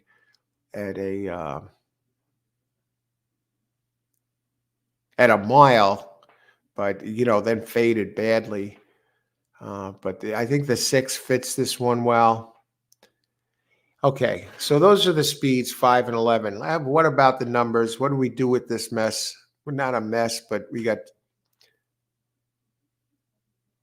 6 first-time starters. Only one of them with a Tapeta race, Aldoro, who also has not the early speed as, it showed big early speed on dirt, and it was running second by a head, but it was running at 23 and change. I'm going to list Aldoro. Number 9 is my third speed, but it might surprise us. Who knows how fast the other two are going to run on synthetic?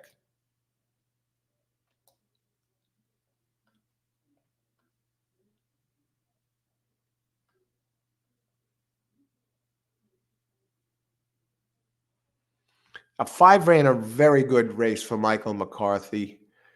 Last race coming second, 2.5 back at 5.5. Really jumped forward.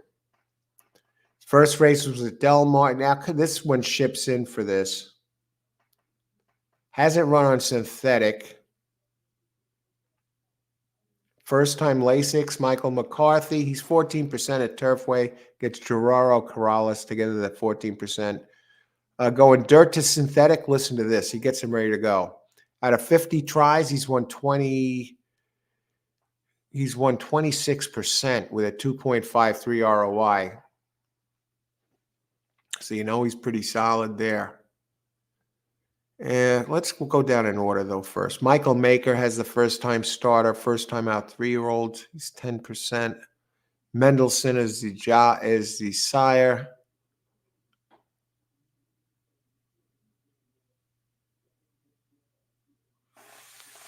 Gets Axel Concepcion.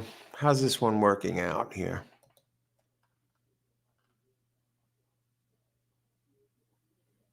The workouts are really not that impressive. Yeah, I'm going to pass on that. Number 2 is a first-time starter. Sherry Duval. They say when she wears a dress to the track, that means she plans on being in the winner's circle. Very solid trainer all over. She spreads it out. She's in Florida. She comes up north. She pops up. She's 16% out of it, covering 895 races, and 21% here in 75 tries with a 2.71 ROI. And with the jockeys, she's won 3 out of 7. Abel Cedillo, 43% with a 603 ROI. Never heard of this sire, De Visidero.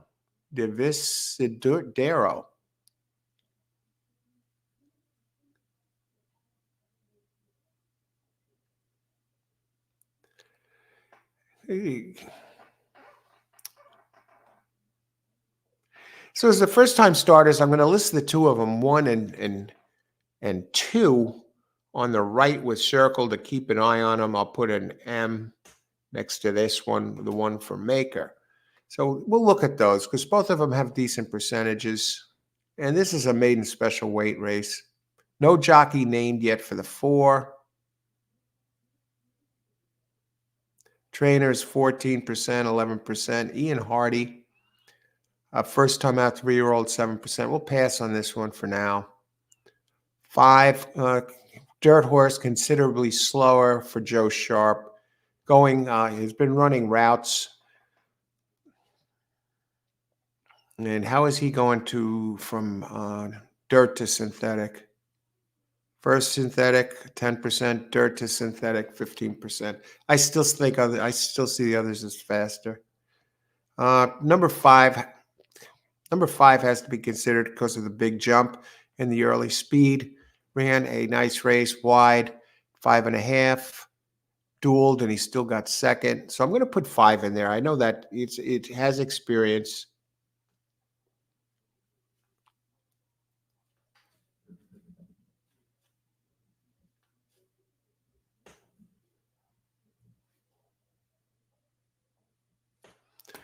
Anybody else can run with these.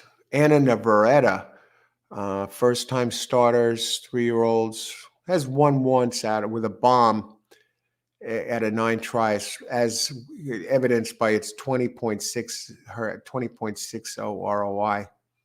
Holy crap.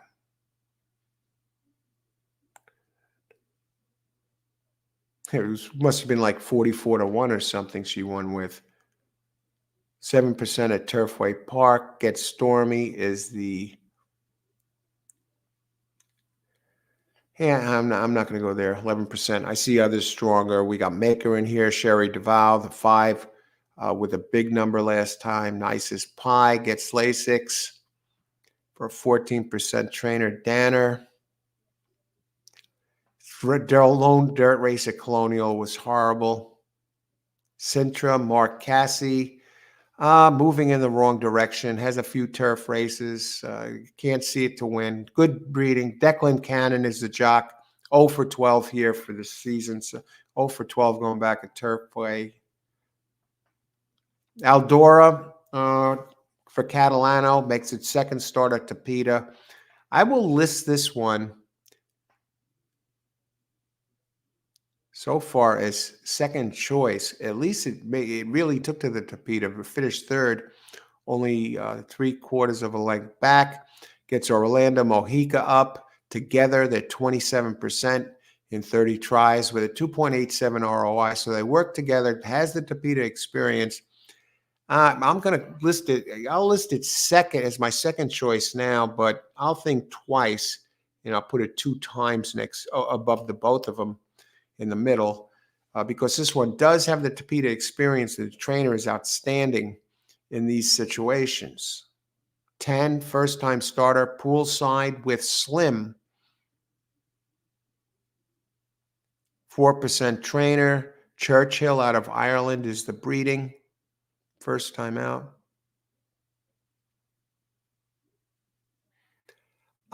Colby Hernandez up 12% winning percentage. And the jockey and trainer together 22% with a 9.58 ROI. The Irish breeding, I'm actually going to list this as my third choice. Churchill is the sire here.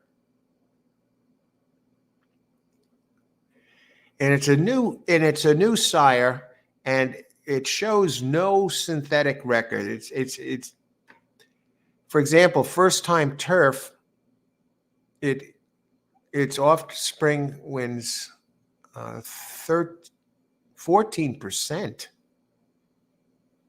2 wins out of 14 tries in the money 36. Doesn't have any offspring that's run into Tapeta yet, but it got the Irish breeding. So I'm going to list 10 as my third choice, and I'll put a question mark next to it. I'm curious what it takes. Now, we talked about 11 being the second. 11 is making its second start. I got to make this my second choice so far. Finished third for Pavel Majaska. Tap the Champagne. So 5 and 11 are the early speeds, and it ran 4 wide. Trainers 14%. Luan Machado is up. So I'm going to list 5 followed by the 11. It's tentative in 5, 11, 9, 10. And we just got one more to list. It's going to be a tough race. And then we got the 2 first-time starters for good trainers, Cherie Duval and Michael Maker in the first 2 post position. Greg Begley. We got a 4% jock on the 12. Okay, so let's look at the odds for this 5th race. What time is it? 9:48. Look at the odds. Race 5. We're halfway through the card. And consider to get to 5 races here. The show started at 8. I did very little small talk here. It's been straight handicapping. And I've been out here now an hour and 48 minutes. And that's to cover half the card. So if you're catching us now, maybe you want to wait and follow along, or then watch on the replay, watch the first 5 races so you're fully prepared. I mean, today's morning show is good has a long shelf life. It's good up until 5:55 today when the very first race goes on off. Maybe you want to make notes and listen to what I have to say about the horses as you're handicapping the card. You could start it from the beginning.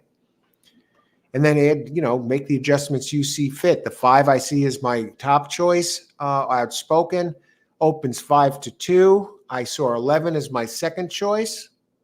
That opens 5-1.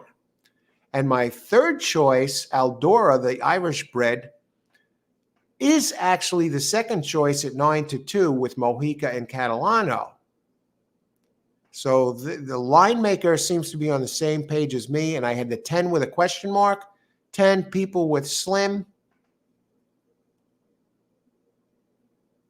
12-1. I have a question mark next to the 10. I got to go back to the 10 and see what I liked about it. Why 12-1? See, I don't leave any stone unturned. Oh, the 10 is the one with the Irish breeding. That opens 12-1. So what's this deal with the 9 as the second choice? Okay, the 9 ran on Tapeta before. That's it. Okay, now it ran a little slower than the 5 and the 11, but at least it has experience on the track, and the 5 and the 11 are on dirt.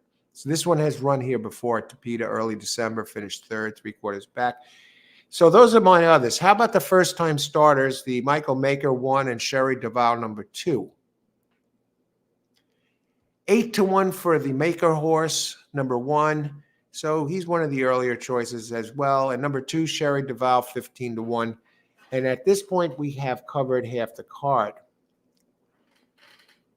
And I got notes for all of these. You can see my notes here.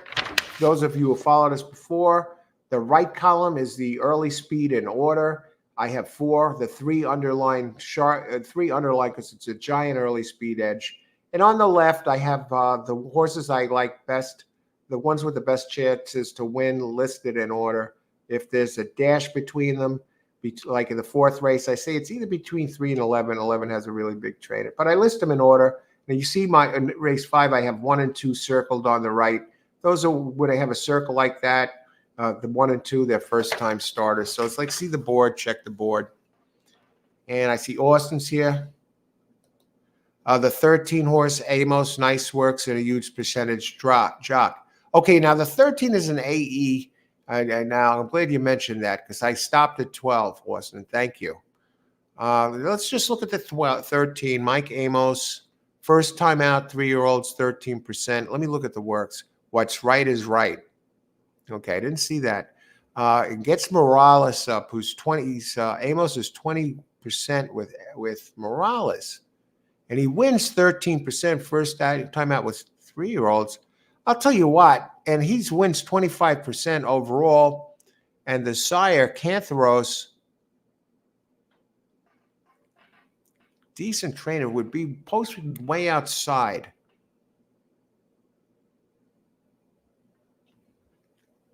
I got to consider this one would be in the top tier here. Just because of this guy's record, Thomas Amos, 25% covering over 7,300 races. Yeah, I'm going to list him with I'm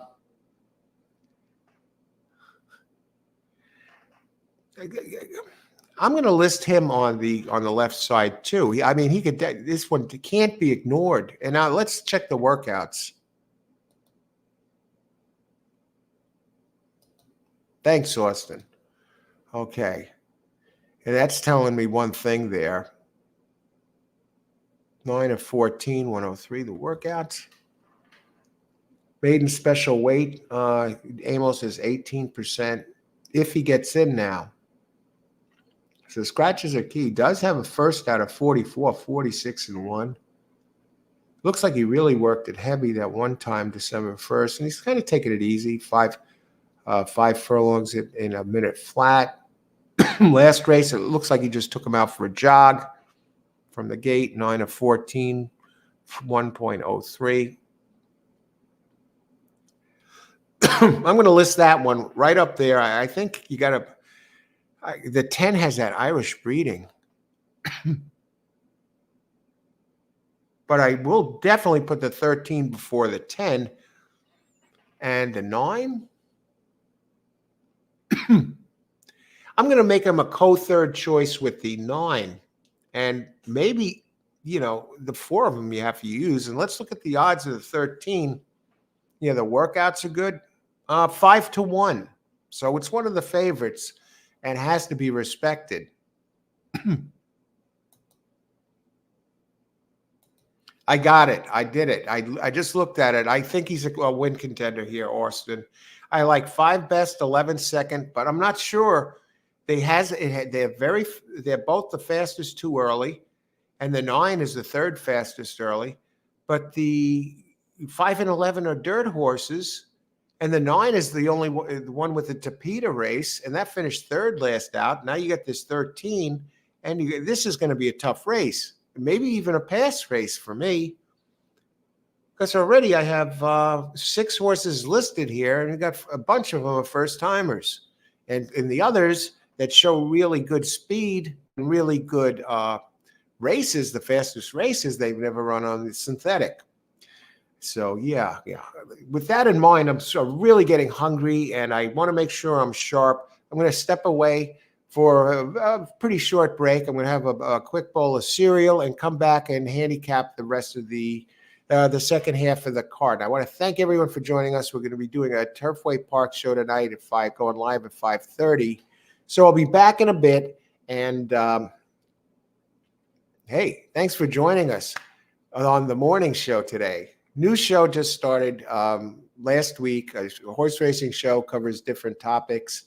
For you horse racing fans or horse players who want to get your fix of horse racing in the morning, this is the place to come. We have you get a chance to weigh in. We have the open discussion, open chat, and I'll be covering different topics. And today, the last few days, actually, the topic has been handicapping, and doing the handicapping started without looking at any of the races.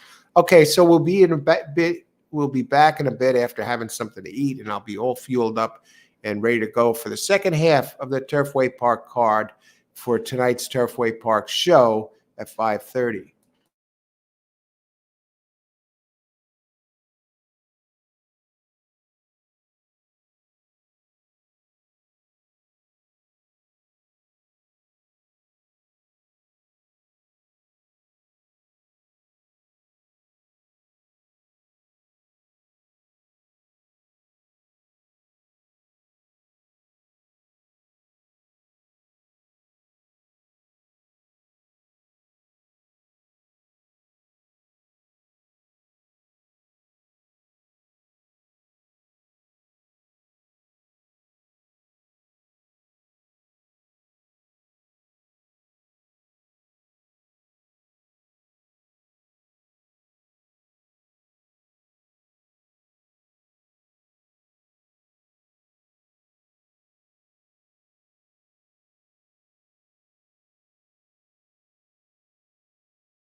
Hi, if you're just joining us, welcome to the morning show. This is a new morning show that I began next week, covered different horse racing topics for the horse players and horse racing fans who want to get their fix of horse racing in the morning.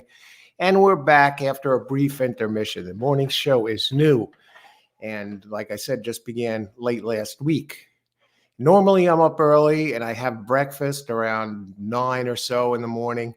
Today, I was up early, yeah, but I slept in a little bit longer than usual till about 7 o'clock, right? Got a good night's sleep, well rested. Then I get set up for, things for the morning show. So I didn't get to have breakfast this morning the usual time. So I had to take a brief intermission to have something. I don't want to be handicapping on an empty stomach and feeling hungry. I want to be at my best when making these picks, and now I'm fueled up and ready to take a look at what we have in the second half of the card. We got 5 through already. Maybe you want to watch this from the beginning. And let's see, Austin has, maybe you want to go back and watch this from the beginning because the replay becomes available after the show ends. So you could see it in its entirety if you missed anything. And you could also watch it in the afternoon or listen in the afternoon if you don't have time to tune in now. So it's there for you, and it's good. It has a good shelf life right through the end of the card. You can address it and scroll forward or back and look for the race that you're especially interested in. Get my notes because I'm covering it here, seeing the card for the first time more thoroughly than I'll have time to do in the card. You'll see why I come up with my picks, and I give you the pace scenario, and I give you my picks in order, who I think I have the best shot to win. Austin, race 6, 6-8, I'm using to build pick 4 around. All right, I haven't seen race 6, so you'll hear what I think about that 6-8. Okay, thanks, Austin, giving us a heads up here early. And as usual, we start with the pace scenario in race 6.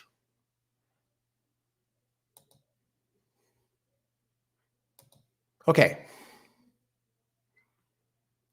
This is a 1.25 mile, optional claiming for a purse 74,000 for fillies and mares 4 and up, which have never won, maiden or other, and maiden claiming or starter, or which have never won 2 races at a claiming price of 23 pounds, weight 123 pounds.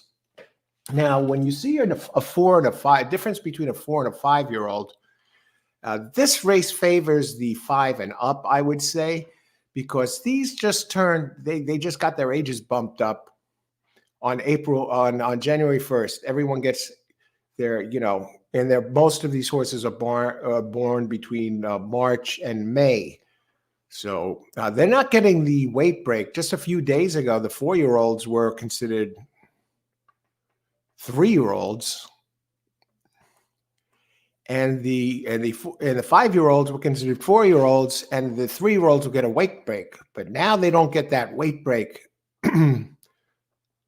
But there is a weight break for non-winners of 18.6 thousand over a mile since a month ago get 2 pounds, but they don't get the weight break that they were getting before the 4-year-olds.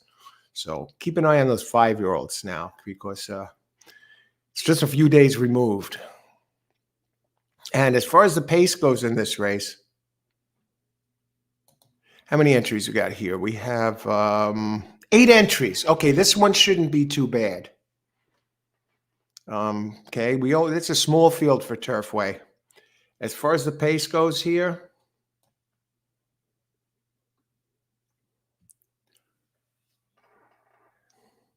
Tower Bridge has this early speed edge, has never run on dirt. Abel Cedillo, the jock, it's running at a mile 16th, running at a mile and an eighth. Showed more speed last race at Churchill than the other races.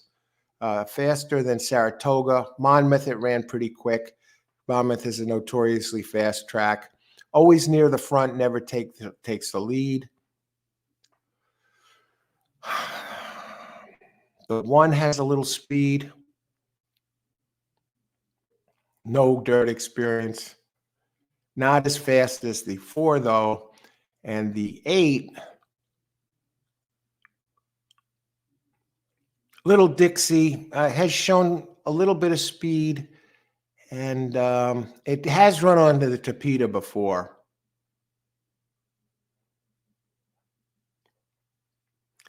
So I'm going to give 3. I think I'm going to give 4.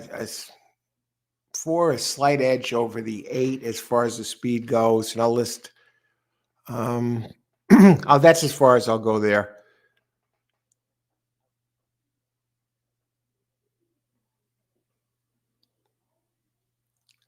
Six has shown some speed. It's run on turf, not much though. 4 followed by 1, and then maybe 8. 4, and I'll list 1 at 1-8 as I'm going to go 4-8-1 here. 1 has gone 4-1-8 question mark. Okay, tough. 4 is a speed, 1-8, maybe the one of those two next. And let's go look at the numbers now. Austin mentioned the 5 and the 6. They both at least have turf experience, if not Tapeta. So we'll get a gauge here and see what they look like.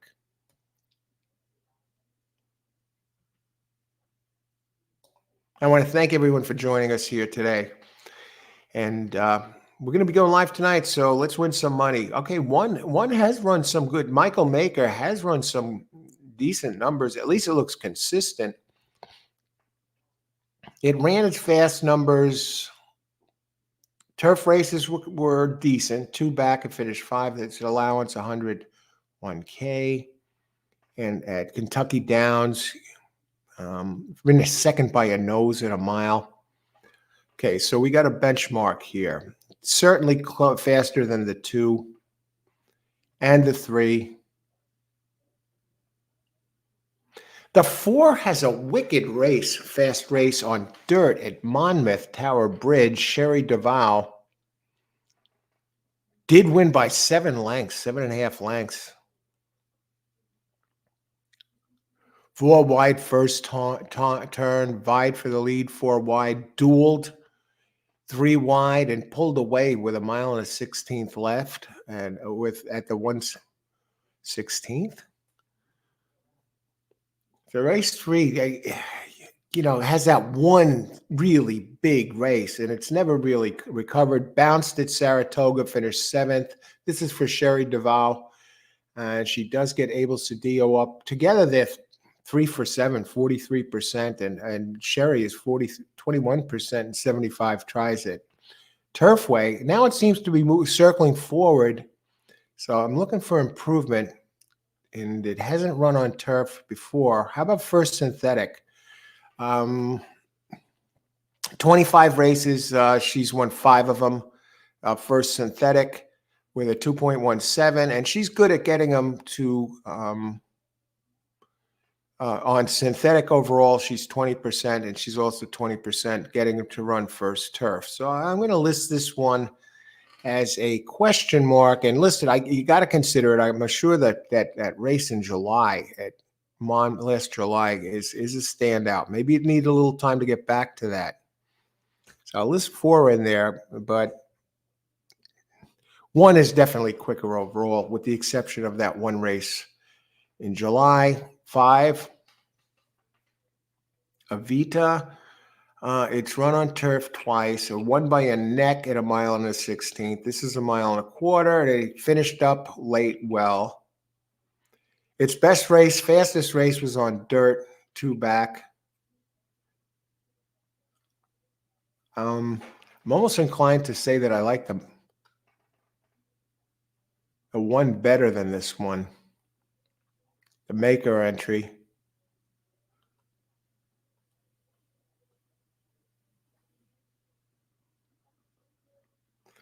The Brad Cox entry is the one. I mean, very consistent, has the numbers. It tops the 1. So far, I see it as 1 in either 4 or 6.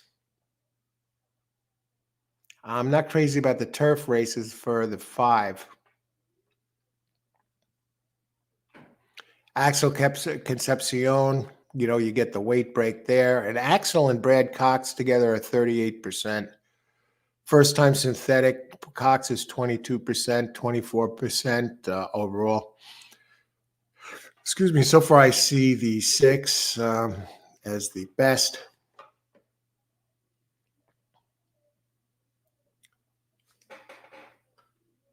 Yeah, I see 6 is the one to beat here.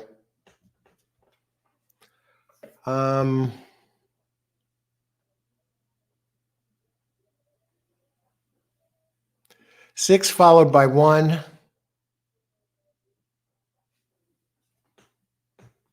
Now the 4 does have the speed. What kind of speed is it going to have on Tapeta? I don't know, but the number 7 horse did win its last race here at Turfway at a mile, and then picked up speed and ran away, they say. And that's for Ismail Bahina, who is 10% at Turfway, gets jockey Yamari Korea. Decent turf races. I'll list that as my third choice. Coacher, third choice. I'll put it slightly ahead of the 4, even though the 4 has the big early speed. Never ran on Tapeta. So I think it's either that between the 3 and 4. Best thing the 4 has for it is its race at Monmouth. It's 2 races since. Runs those. It doesn't stand a chance. So I see this as 6, 1, 3, 4. What about that 5? I'm not putting that in the top 4. But I see 6 is the one to beat. So let's look at the odds. Okay, the 6 is on the board at 6 to 5. That's the Brad Cox entry.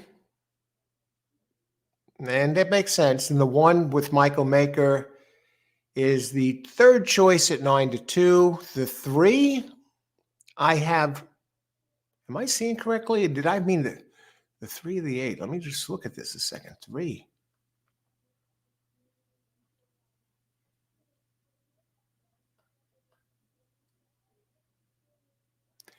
I like the 7 better than the 3.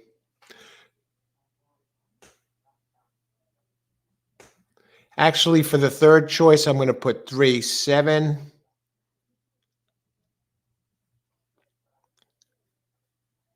7, 3, 4. The 3 has some good, has run on Tapeta before too. So I'm going to list my third choice as number 7. Odds on the 7, 15 to 1. So that my third choice is 15 to 1, Birdie Rose. That's the one with Korea. Holy smokes. And the 8 is listed at.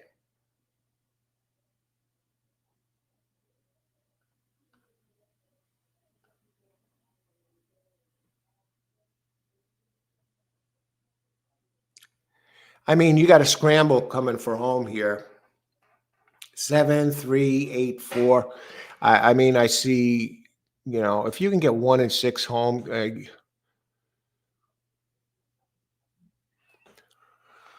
Yeah, so 6 I like best. 1 I like second best, followed by 7, 3, 8, 4. What are the odds on the 7? I told you the 7, 15 to 1. I just can't believe that. Wow, came in first. The 3 followed by 3, who is 12 to 1, another price horse, followed by 8, 5 to 1, and 4 is a price horse, the early speed. So interesting race. I'll put a dot next to this race 6 because it looks like we have an opportunity here. Maybe if you want to crush a show play with one of these, like the 7 or even the 3 or the 8. 8, not so much. 8 is 5 to 1. 4 is 12 to 1. Can the 4 take off, run off, and hide? I don't know, because I have 1 listed as the second pace. Can't keep me down, and that's 9 to 2, and that might cook it because it has faster, more consistent races. But the 4 does have the very fastest race of all at Monmouth back in July. On to race 7. Austin, 8 is a smaller. Yeah. 6 and 8. That 1 looks really good, Austin. Let me look at that 8 one last time. Yeah, it has a good race. A good race. At Churchill. It ran on the Tapeta the first time. This is a tough call here, but the Maker horse, is consistently running fast races on turf. Didn't run well on dirt though. The last time out. First time at Saratoga on dirt, it did. It was actually a sealed wet track where it won by 4 1/4. All right, you're gonna have to keep an eye on this one, but I think the 6 is a pretty safe bet to get it home there. And let's move on to the next race. Race number 7. We got 3 left to cover. And we've been out here since 8 o'clock covering these races. And 7 is a small field too. Look at this. 8 entries. At a track like Finger Lakes, or maybe even Aqueduct in the winter, if you see 8 horses in a race, you think 8 horses, it's a big field. Finger Lakes, Aqueduct, and winter racing.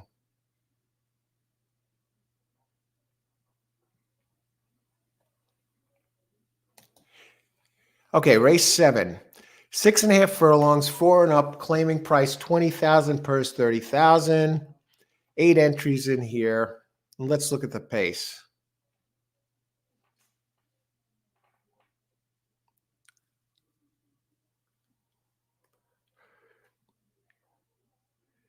I mean, 4 has some pace, but it did run 6.5. Ran at 23 and change. It runs faster on dirt than it does on Tapeta. Was running 7th. I mean, 1 has some speed inside. Joe Talamo up. I think he burned some money on this Turfway. I don't. Have we seen him win at this place? I think he did win a race here or there, but for the most part, for what I've done the Turfway shows, this guy has been useless. I mean, is Joe's better days behind him? Did he leave him on the West Coast? And also the 5, Baytown Lovely, going 6. I got to think and Crystal Snow actually showed with Abel Cedillo. Good early speed. The 6. Now the turf races are slow. The dirt races are pretty quick. I mean, slow early. The turf races are slow. This one's taken the lead 3 times out of the last 5. And I got to think that Crystal Snow is going to go to the front with Cedillo, based on the Tapeta race and the turf and the here at Turfway Park. Grabbed the lead last time with a 22.94, considering the run-up. So I see 6 as the main speed here in race 7. Not by much.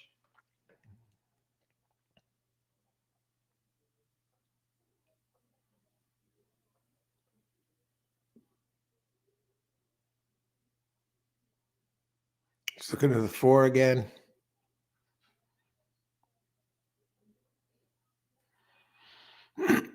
Five, Baytown Lovely.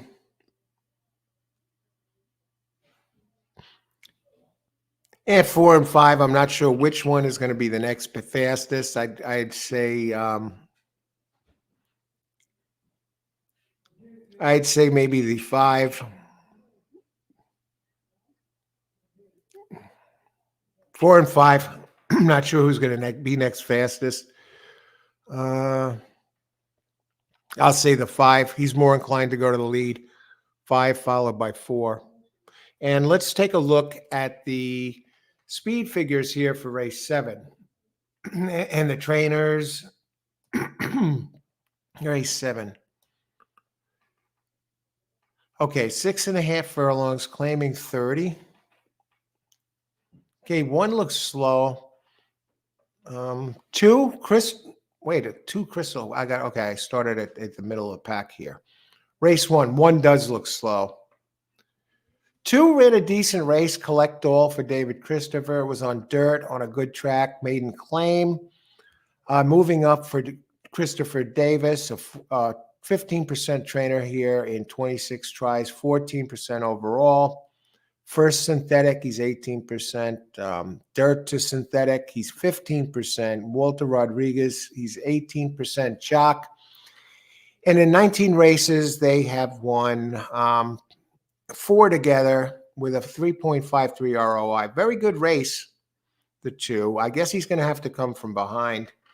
But the fastest race, definitely faster than the 1. And we move to the 3. I got a Bolt, looks too slow. 4. We talked about that one. It looks too slow, and he's moving up, way up in class. For a trainer who is 0 for 4 here with a 4% jock. Isaias Elia. 4 has a little speed, but that's about it. 5, Baytown Lovely, coming in from Mountaineer, looks way too slow. Did have a couple of races a couple of years back, a year and a half back at Churchill Downs, which were nice. And other than that, it's hard to get enthusiastic about this one. Lately, it's been way too slow. 6, Crystal Snow looks like has a very good numbers. Very consistent and has run at this level for Mark Crystal. Interesting. They're spelled different. Crystal is spelled like crystal, Crystal. But Mark's name is spelled Cristel. So is Crystal Snow named after the trainer? Or is the trainer also the owner? Are they getting cute with the names? I don't know. I don't know who the owner is. Let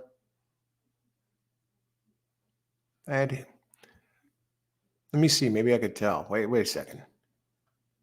Number 6. No, the owner is Michael De Broglia.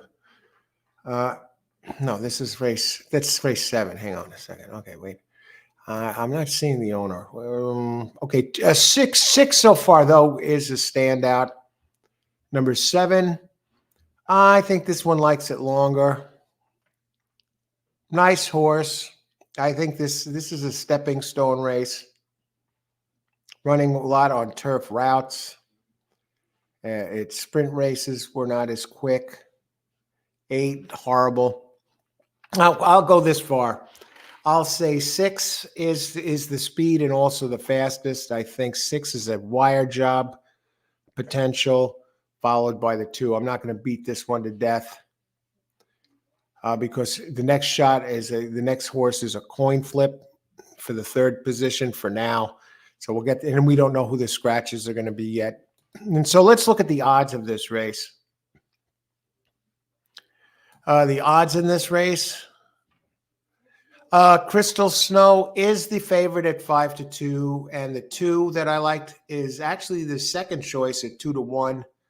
So yeah, they're the 2 standouts, and the 5, the second pace, Baytown Lovely, is the 3rd choice at 7-2. I don't even want to go there. I wasn't overly impressed with it as far as the speed goes. So here, I like 6 best, followed by 2, and 6 is the slim second choice at 5-2, and I like 2 second best because 6 has the early speed and it is run on the Tapeta, and the 2 is the morning line favorite. I like it for second best. It could be either of these. I don't see anyone else beating them, if neither of them are scratched.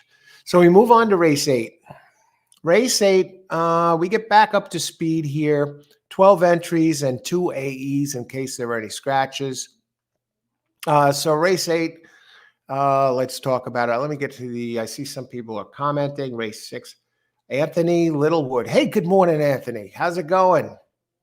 Thanks for joining us, covering all the races here on the morning show. The morning show is a new show, Anthony, that we just began last week, end of last week, and we've been doing racing in the morning. The last few times I've done the morning show, I've been handicapping a card, starting from looking at it for the first time. Turfway Park. Why Turfway Park? Because I'm going to be going live 5:30, covering the entire card as it unfolds. Live horse racing, live Turfway Park horse racing picks. So we'll be out here for all 9 races, analysis, picks, and plays, open chat, discussion, Q&A for the entire card, from first through the 9th. So we're prepping here on the morning show for Turfway Park, so we're fully prepared. And I've been taking the notes along the way on the extreme line. I'm just jotting them down, not a neatness contest here. On the right, I have the early speeds in order, who I think is fastest in order. And on the left, I understand these notes. On the left, I have the ones I like best to win, listed in order. It doesn't mean I box these for an exacta, because some might have similar running styles and cancel each other out. But these are the win contenders who I like. So that really comes in handy when playing the Daily Double, Pick 3, Austin's Pick 4. Austin's been the king of the Pick 4 on this show. Hit another big one yesterday. What was it, 400-something bucks? Over at, where were we yesterday? I think we were at Parks. Okay, yeah, we were at Parks. So the others are the win contenders in order. Anyway, so I'm prepped. And then the scratches still have to be announced. So 2 is the horse to beat race 7. They listed as the I can't. I think the 6, unless it gets bogged down in a speed duel. 2's never raced on Tapeta. That's why I don't like it. It ran a little bit faster than the 6 did, but 6 can run fast early and run fast on Tapeta early. So yeah, that's a coin flip. I'd use them both in multis. Well done, Austin. Always a gracious crowd. We got a great crowd here too, Anthony. Thanks for joining us, and I want to wish you a very happy New Year. Best wishes to you and yours for 2024 and going forward. Hope you can make it for the 5:30 show tonight. Should be a good one. I think you'll enjoy it. A lot of good players, excellent players here who give out their selections beforehand, and you'll see for yourself if you watch that they hit if you haven't already. Okay, race 8, 1 mile, fillies and mares 4 and up, allowance, optional claiming. Excuse me. 25K per 75,000 claiming price. 25K per 74,000. The optional claimings plays in one way similar to an allowance race, except for the politics of the claiming game, because you don't have to put them in for a claim, and the purses is still similar to the regular allowance races. See, purse 74,000. For 25 grand, one of these horses can be yours as long as you can prove to them that you're able to take care of it. Why buy a new car when you can have one of these? Okay, so 1 mile. Let's look at the pace. And we got a big field. Race 8 of 9.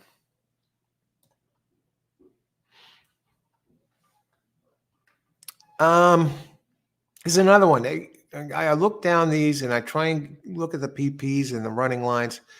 Try and get an idea who's fastest early, who can handle the distance. Because sometimes you got sprinters that run faster early that go 5.5, 6 furlongs, and then you see others that run a little bit slower early, but you notice they're running miles. So the 6 furlong horse is not going to run that same fraction at a mile. At least they shouldn't, unless they're unless they want to burn their horse out. For example, 2's been running on dirt, De La Cruz. And from what I can see, this one has been running the quickest fractions. Tiger Tap is running on turf lately, on dirt. The 2 times it ran on the Gulfstream Park synthetic track, it ran quick fractions. Example, December 26th of last year ran a 22 and 5/7 opening quarter with the run-up time included, and then at mile and 16th, and on February 11th, the 23:08.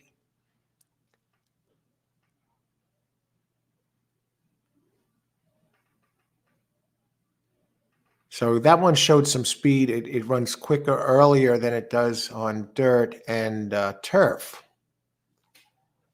Tiger Tap, that's the 5. The 2 runs quick early.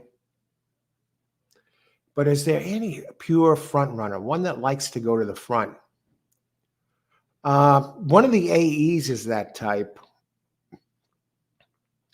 Treasure Gem. If the 13 gets in, the 13 is the early speed. So I'm going to list 13, but I'll list AE. So one of these have to scratch for Treasure Gem to get in.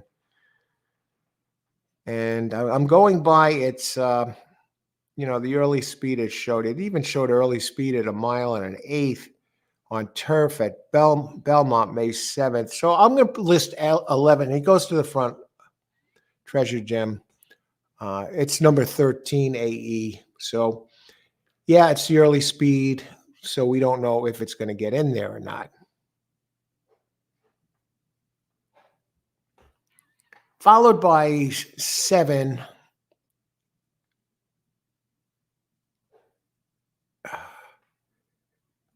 Tiger Tap, and then 2. That's our pace scenario here for race 8.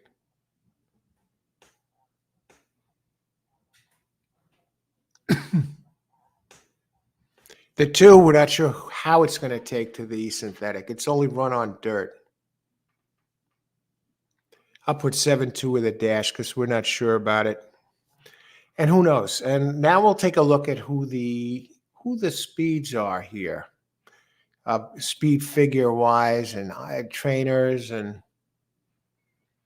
well done on. And Anthony, thank you. Same to you. Thank you, Anthony, and all your chat.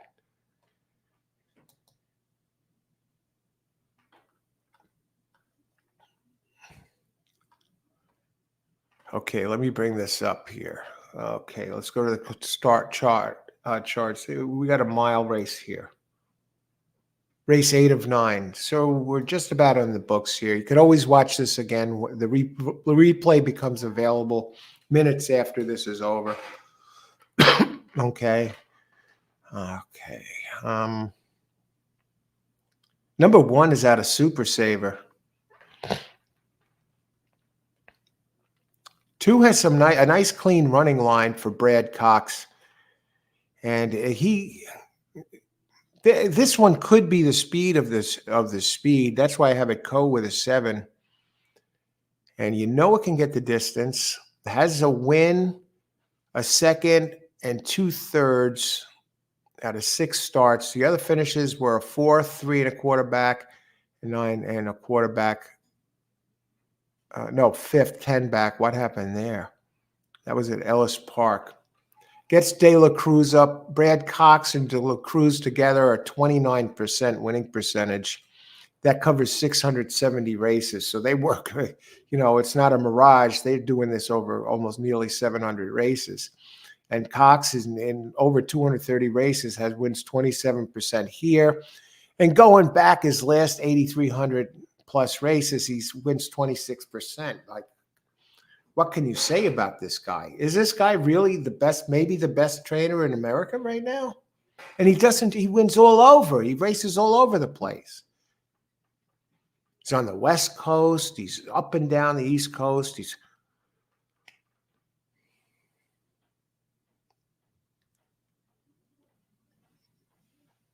Uncle Mo is the sire of the 2. So the horse is fast as hell.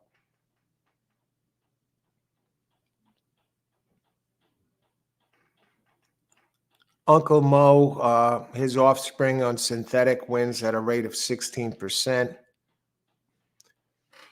Very fast horse. 3 looks too slow.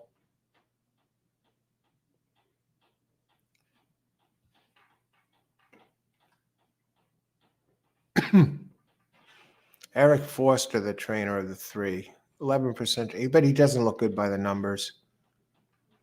4 is a little interesting here. The one time it ran twice on Tapeta for Paulo Lobo, and that was as a 3-year-old. So you're going back basically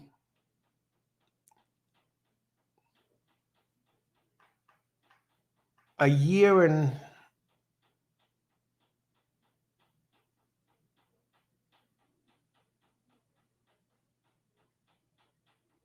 It's making its first start as a 5-year-old. You're going back basically over a year off. Let me just December of 31. Okay. One. It's basically a year ago. It ran 2 races here that are very quick on Tapeta. Turfway Park. One time it didn't finish. What happened? The third time it ran here, it was vanned off and eased. But before that, the 2 before that, it ran third, 1 1/4 back, 6 6 3/4 back, but running wide ran very fast. What happened in the vanned off race? Never far back between horses into the far turn, pulled up and vanned off. Okay, so that was in March. And then it was back running in July and putting up a couple of fast races here. The last race with a slow pace didn't do well. Excuse me, 4 has to be considered just by its Tapeta record. And Lobo is 17% at Turfway Park. And 17% overall gets a Benjamin is up together. In 58 races, jockey trainer, 19% with a 3.17 ROI. So I will list 4 as a player based on what I've seen on the earlier horses. 3, 2, 1. Example that 4 has run as fast as Cox's 2, his best race, but it does have Turfway Park experience. So 2 and 4 are the ones I like best. I guess I'd have to give Cox the edge over the 4 here, but I don't know if we're going to get somebody else in between those. Josie Carroll comes in with a sprinter on the 5. Because 2 has the early speed too. 6 looks too slow. Tiger Tap. Decent couple of races at Gulfstream Park on the Tapeta. Has some speed. I would still place it behind the 2 and on the Tapeta. I'd still place it behind the 2 and 4. So I got the benchmark there.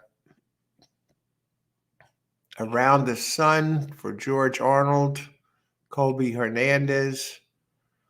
It's a turf entry, running allowance.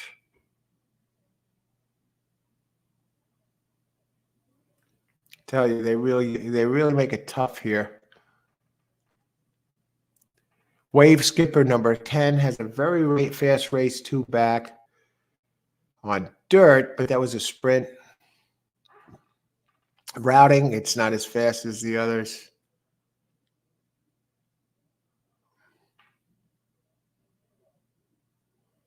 Levin gets first time Lasix, but still I prefer others. King's Legacy is on the improve, has raced here before. Last race ran here at a mile today's distance and finished 3rd, 1.5 back. And earlier in the year, it didn't run well here. It has an 8th and a 5th place finish, double digits, defeats. Last year at Tapeta, it did win here at a mile on December 21st. So second off the layoff, this trainer is 0 for 8. Let me look at this a step further. And the 9 I don't like. So I just want to look a little bit more deeper at King's Legacy.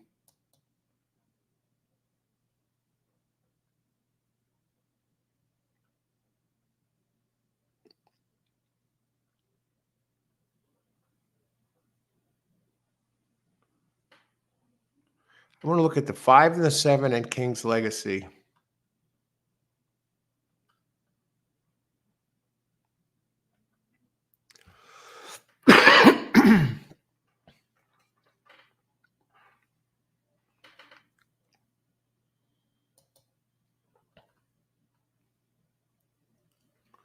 Okay, 5 is that Woodbine horse. Lasted. No. Trainer is Carol, 18% Carol. Now it's, see how this one does with shippers.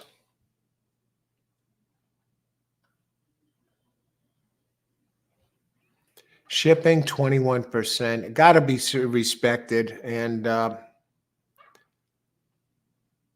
this one has a good closing kick. So I think the extra distance is going to help this one, going from 6.5, 7. You know, it could going extending to the mile.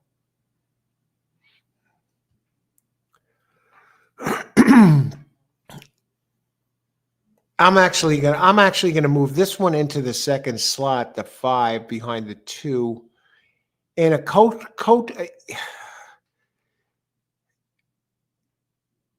In a second, I'm going to list 4, a close second. I'm going to kind of put the dash between it, but a lower dash, because the 4 has run faster than the 5, and it has gotten the distance going back basically a year and a few days ago.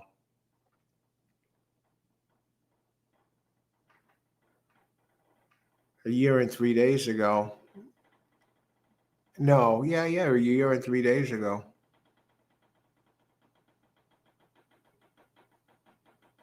To be exact, a year and 6 days ago. So, but 5 only making its third start, followed by the 2 best 5, followed by 4. And the other one I was looking at, I wanted to check, was the 7. Tiger Tap. I can't go there. Let me see. The others are a bit faster now that I see. But I do like the 4. So I'll give you the odds there, those. I can't see past it. Let me just look at the 13 for a second. Treasure Gem.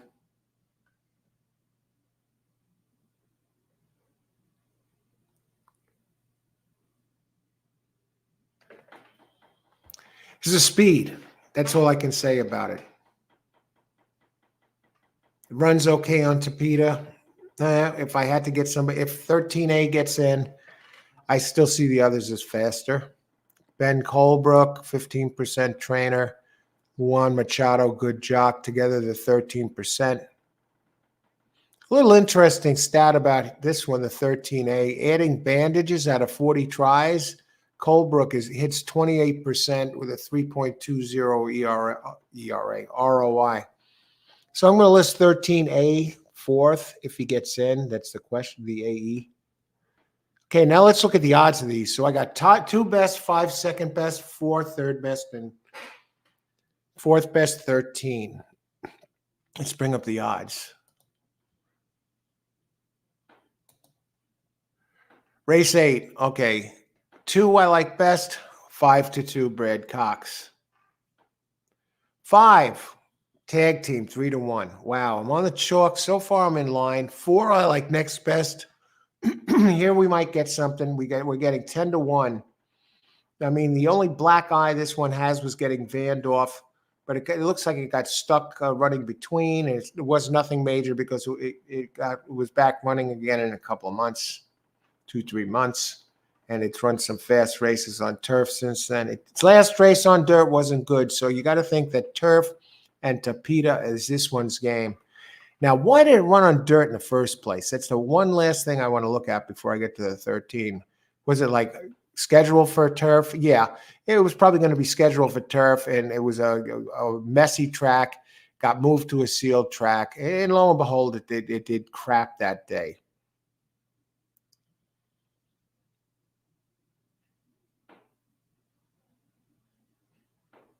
And it might even be the same case with Mountaineer, because I see that it was a wet track the other time it ran on dirt. And it even won that race, 12.5. So, yeah. And what are the odds on 4 is 10-1. What are the odds on 13A? So, the 2-5 look like one of these should get it home. 13A, 8-1. And there's a 14. Let me just check Trubia. Holy crap. You really got the basics covered here.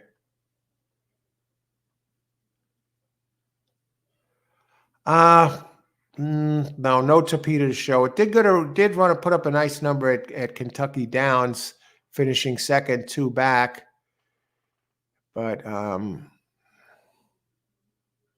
at the route distance, no Tapita. It is way outside Michael Maker. Did run a fast race. If I'm going to go 4 deep, I'll just list 13A and 14A. One over each other. 13A, 14A. Still, 13A I'll put an S next to because he has the speed. But 14A has a race on turf. Never raced on Tapita before, but a repeat of that race at Kentucky Downs where he rallied, and that was 7. A repeat of that, 2 on the Tapita. The 14A could be the winner. The question is, does it have speed to get in position? So I'm just going to look at the pace again just to check we know 13A is a front runner. Let's just check. See, I'm not leaving anything uncovered here first time through. That makes it easier when I look at the scratches.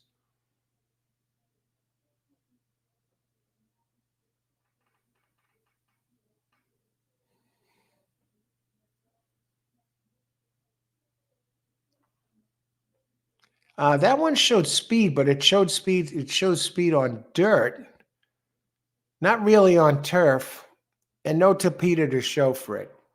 Okay, so let's go to race 9, and the odds on 14A, both 13A and 14A are 8-1.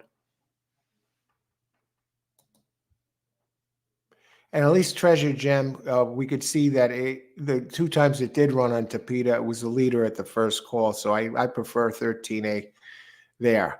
Now we go to race 9. And it looks like we got a full field there with 12 entries and 2 also eligibles.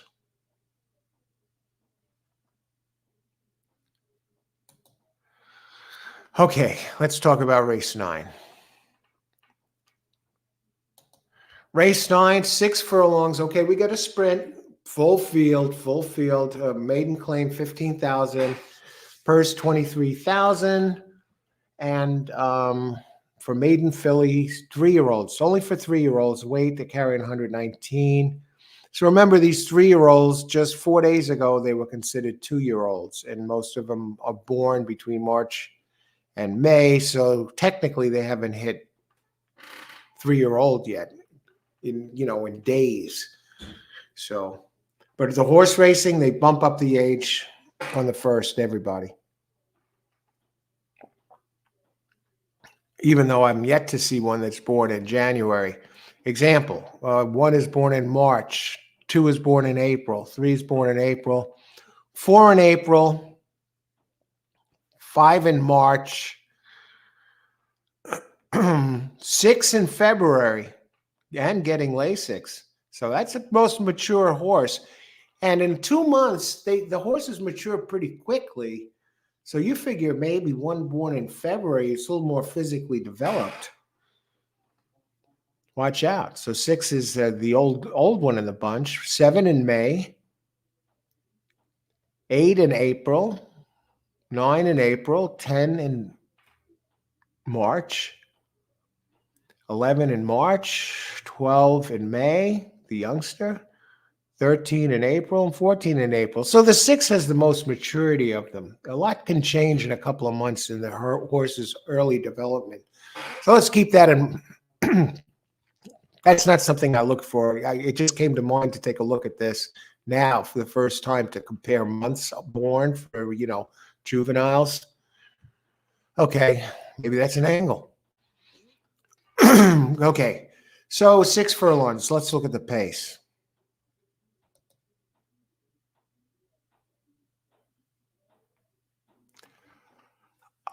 We have 3 Grace and Glory. We grabbed the lead at the first call last time at 6, running 20, just about a 23 flat opening quarter. No, that's 5 Grace and Glory. And that was on Tapeta. The 6 Mischief Jack. It was running 4th, 23-3. And Boyne Valley ran very fast on dirt on Tapeta. It was running 8th, 2 and change back, 23.75. Ran very fast earlier. Nobody Loves Me, 6 furlongs, 23-11. Kind of like that one. They usually improve second out. Now the question is, how quick did it? Oh, what was its speed figure? Celis, number 12. Celis really took to the Tapeta, ran 2 races on turf, and it's significantly faster than the others. Joseph Ramos is up, and now it's making his 4th start, 2nd on Tapeta. So based on the Tapeta, all considered, 12 looks like the pace here in race 9. I can comfortably say 12 looks like the pace, followed by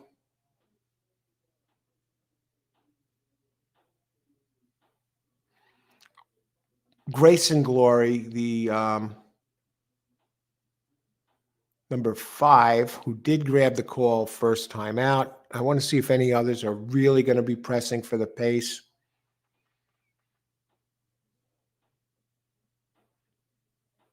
The 1 might be, but if he does, he's going to get hurt, or she's going to get hurt.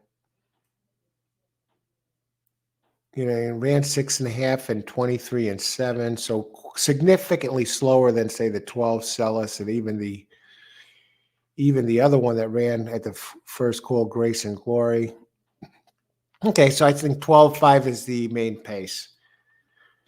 And as far as the outside ones, the AEs, Outlaw Woman.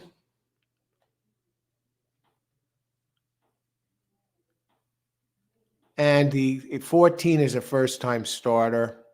We got a couple other first-timers in here, too. The 3 and the 8. So we got a few things to consider here. Pace 12.5.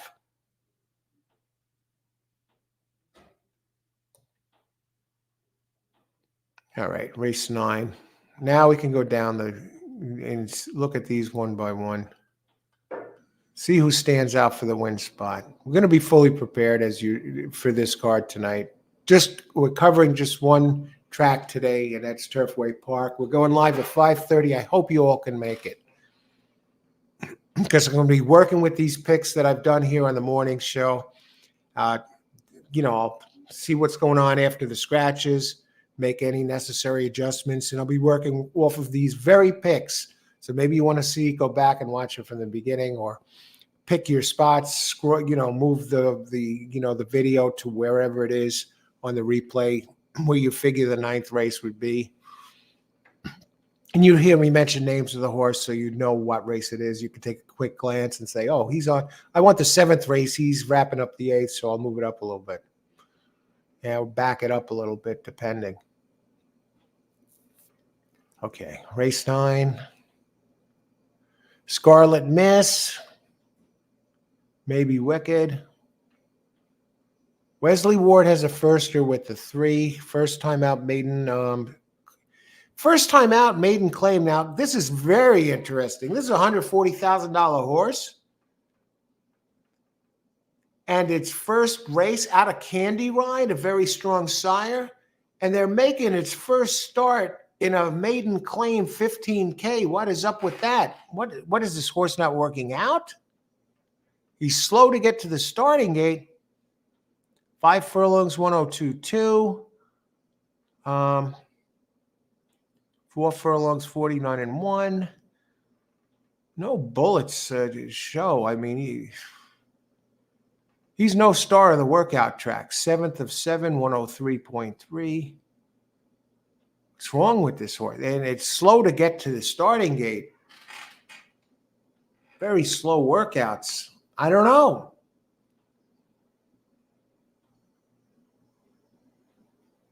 $15K tag. Wesley Ward, first-time starters, 28%. Debut maiden claim, 36%. The breeding, but what's with the drop? Okay, cheap ones, folks. I wasn't impressed. I got 3 in mind, and 4 is definitely faster than 2 to 3 and gets first. Lasix, and this trainer, Lasix doesn't work for Kelsey Danner. 5% adding first-time Lasix. Adam Bowman, 15% winning percentage. 55. No, Adam Bashiza, 15% winning percentage. Okay, Kelsey Danner, though, is a good trainer. 18% here at Turfway Park. 2 starts, first on Tapeta, move forward. And the 5 horse is almost a mirror image of the 5 is almost a mirror image of the 4. I got to think they're almost the same odds. The difference is the 4 is dropping from 30K, and for Danner, and he wins 19% dropping, and the 5 stays at the same level for a 19% trainer with 19% here at Turfway with a Korea jockey, 12% jocks. So far, no one really jumping out at me.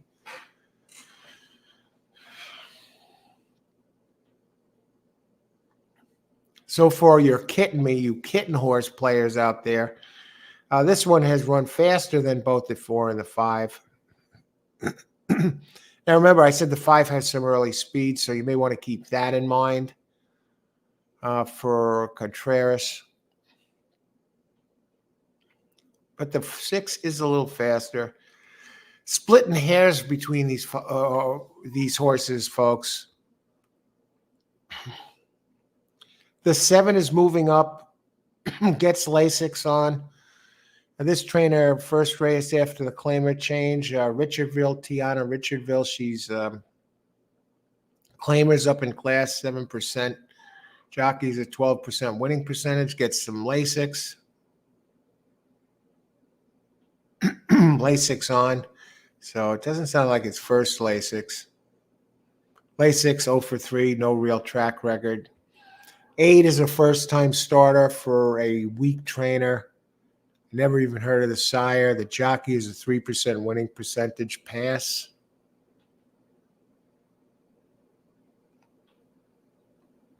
Nine gets Lasix for John Hancock, Victor LeBron, and Hancock 5% together. Drops in class. Hancock these are splitting hairs. These horses are so close that it's going to be hard to pick just one. I know who it is so far. Hopefully somebody steps up in out of these last few. This trainer dropping in class from the 30K. It's also going to sprinting.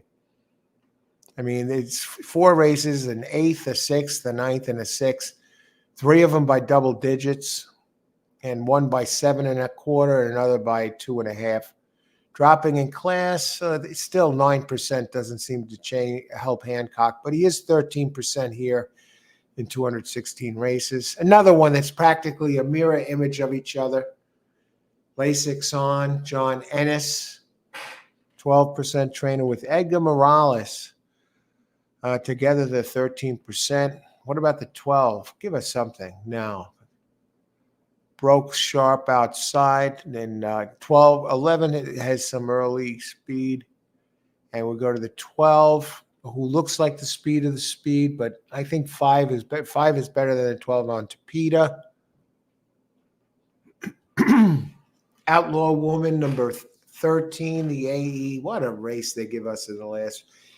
Almost be inclined to pass this race, but you got to use it. You got to come up with something. Bothered at the start. I expect improvement. How about going to Tapeta? It's down in class. Ran at the special weight level. I think this one could be potentially be a player. Outlaw Woman. For Chase Miller is the jockey. It's Miller time. Genevieve Londono is the trainer, a 6% trainer here. Let me look at this.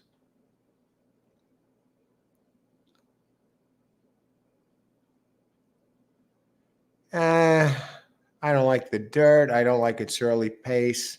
I think it's going to get buried here. Tommy Short, another first-time starter in the 14A. And just so the fast workouts are not fast at all for the 13. 14A, not fast workouts either.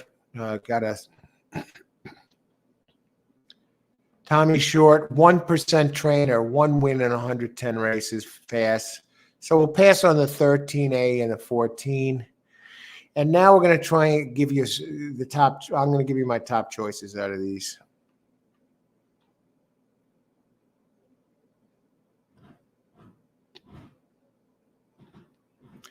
You're Kidding Me has faster races to go back to, but they're on turf for sharp. That's the standout to me out of these so far. Number 6, You're Kidding Me. And it's perfect because I know a lot of players out there, they play anything that's a cat horse or a kitten horse. They always got to get involved. You get Axel Concepcion up, who's 20% here. So comes in light at 114 pounds. Some people like the gray horse. So that one looks best. The one that looks next best is the Hancock entry, who's 13% here. He has faster races going back and sprinting, but he can also get the distance. He ran okay at the mile. That's the one that was getting beat by double digits, and he's dropping from the claiming to the 15K level. That's number 9, Vacation, Veecation. So instead of vacation, VAC, it's VEEC, Vacation. All right, number 9, I like second best. I third best. We're splitting hairs all over the place. I want to go back to the 5. Very lightly raced. Does stay at the level for Contreras, and it does have some speed, inside speed. So I'm going to list 5 next best.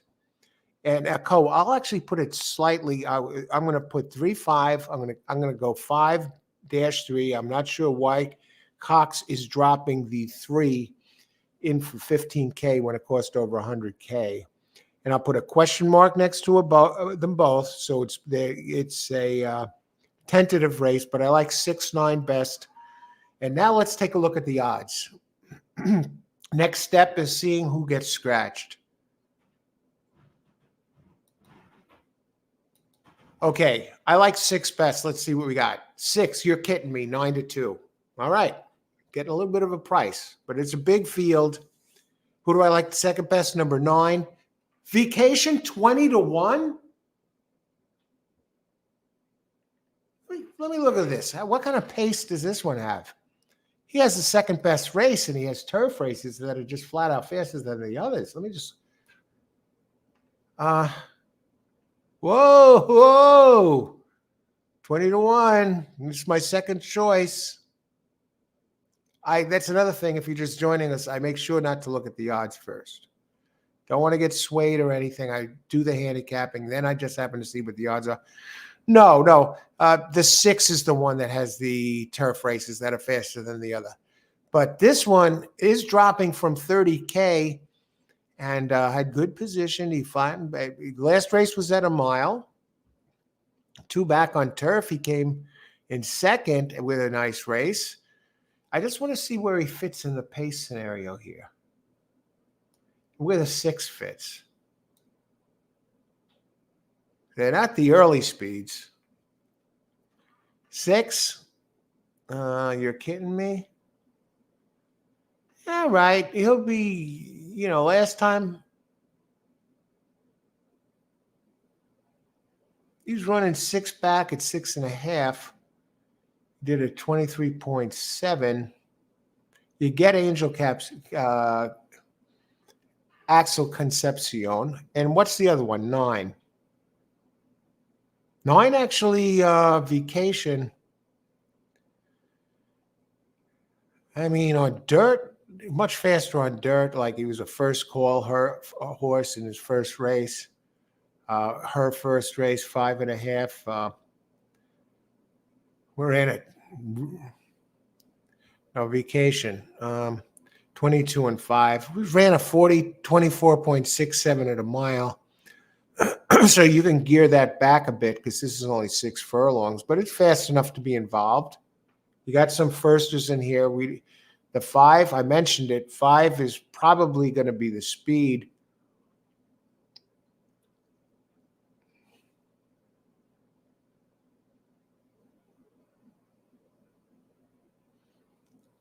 That or Celis. Celis, yeah, probably be the speed. And I didn't even list Celis as one of my choices. And my third choice is number 5. Okay, I mentioned that, and that's going to be inside. It has inside speed. Took the lead at the first call last race. I just want to check the 12, Celis. Why? Now, I said that looked like the best early speed, but I notice I don't have it in here as any of my choices.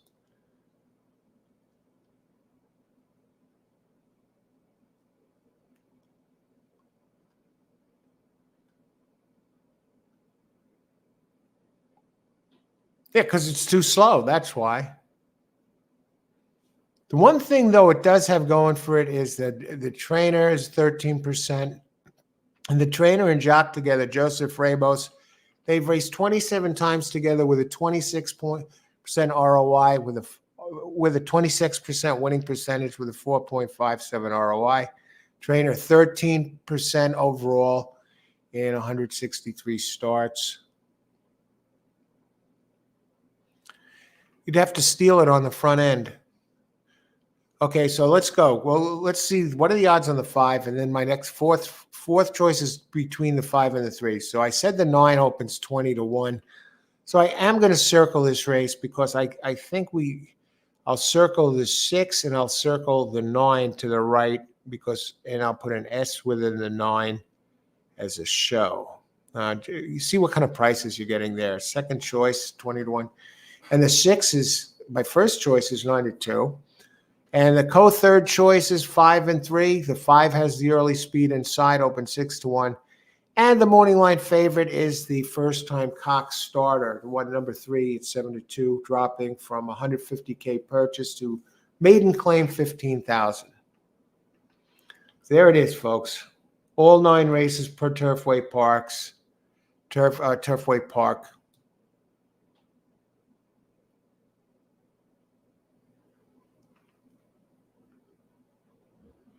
I'll catch up with the chat here. 3 horse connections, including 1540, decent working and huge auction price, 15K claimer, must use.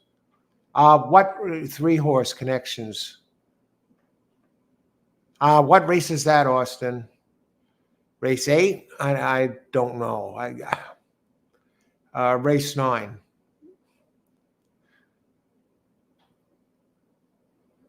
$15-42 order, decent working, huge auction price, 15 claim debut, must use.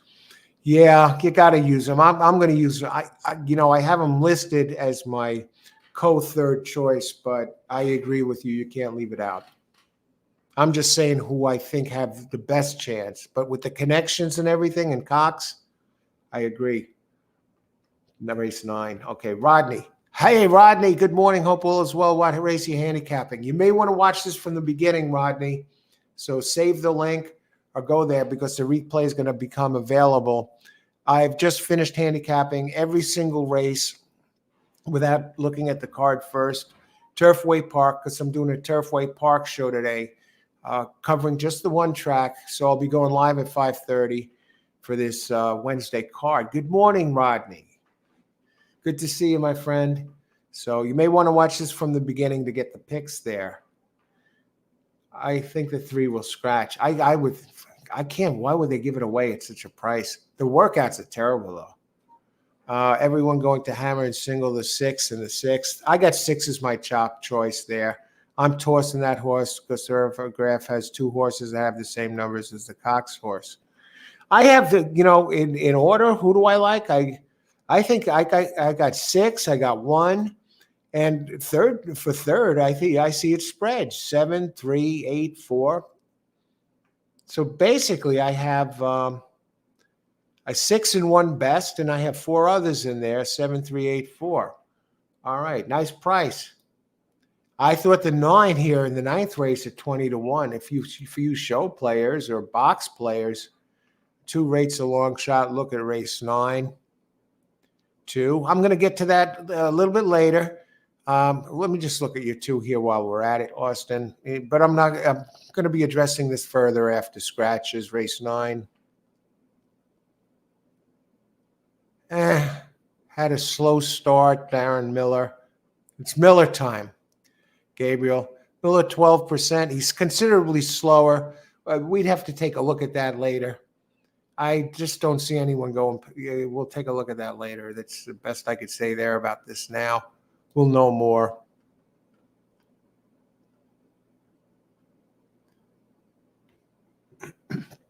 We'll know more later. Okay. And Rodney, look at Thurgraph. 1 can beat the 5. We'll have to take a look at all this stuff later. And if anyone needs PPs, we do have a link down below for free Brisnet PPs. So if you need PPs, we got it, not just for Turfway Park, but for other tracks as well. So there you have it.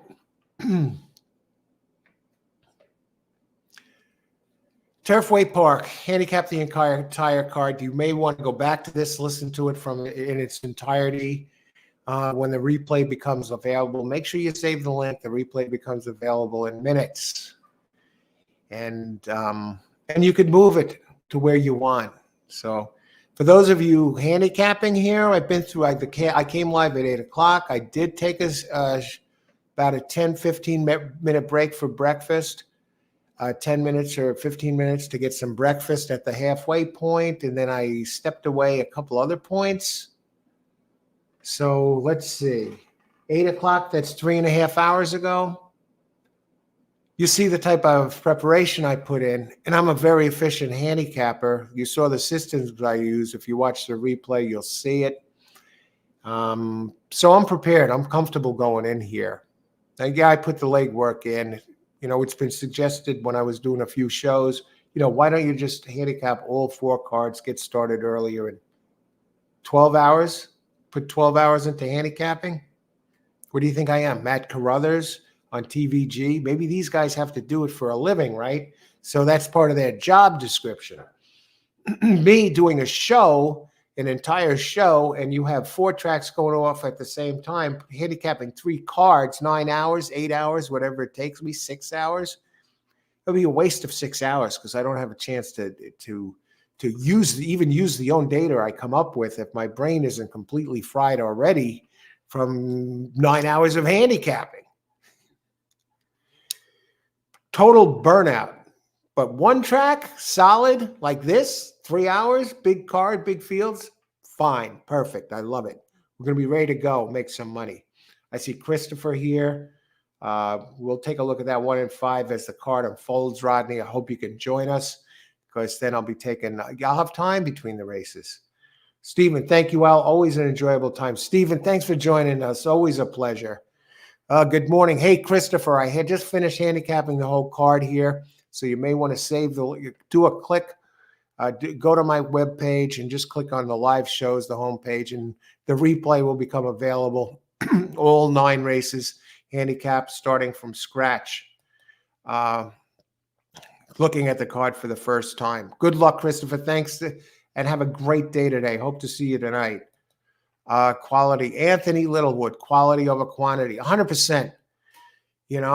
I have a better chance here. Now I'll have chances between the 20-something minutes between races to structure tickets, talk with everyone who's here on the show who might ask questions and weigh in on what they have to say about their picks, because a lot of good players here who give out picks before the race, and a lot of them hit. I mean, I'm just an outstanding, knowledgeable audience. I don't have time to do that. When I was doing the 3-4 tracks at a time, and if I only did that the 4 or 5 days over leading up to Sunday, up until January 1st, as a special, just to see how it went. And I saw it's just spreading way too thin to do it the right way. So I agree, quality over quantity, yes.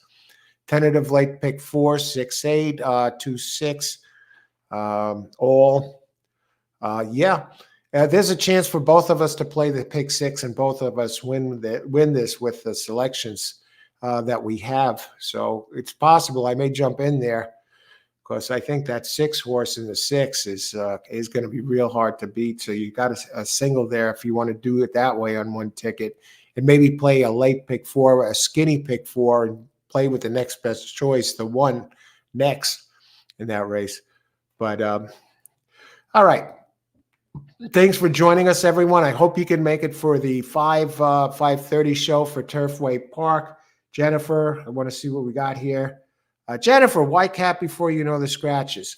Because we want to be prepared. That's why. And we want to do a show and cover everything. Jennifer, good morning.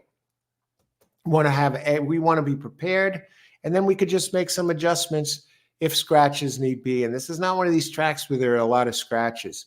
Get the legwork done early, and also present the information for the audience of the show that they have an idea. They see how I handicap a race and how I handicap a card starting from scratch. Get it out there. It's perfect for the morning show. I do this only for tracks that I'm going to be covering that day. Other days we cover other tracks, but you want to be fully prepared, and then you make your adjustments. You don't want to be scurrying around, get started late in the day, or take it race by race. We got a good feel. And, if you look at my notes here, for example, it's easy to make adjustments because already on the left side, I have all my pace horses who are the fastest early. On the right, in order, the ones I have most likely to win in order.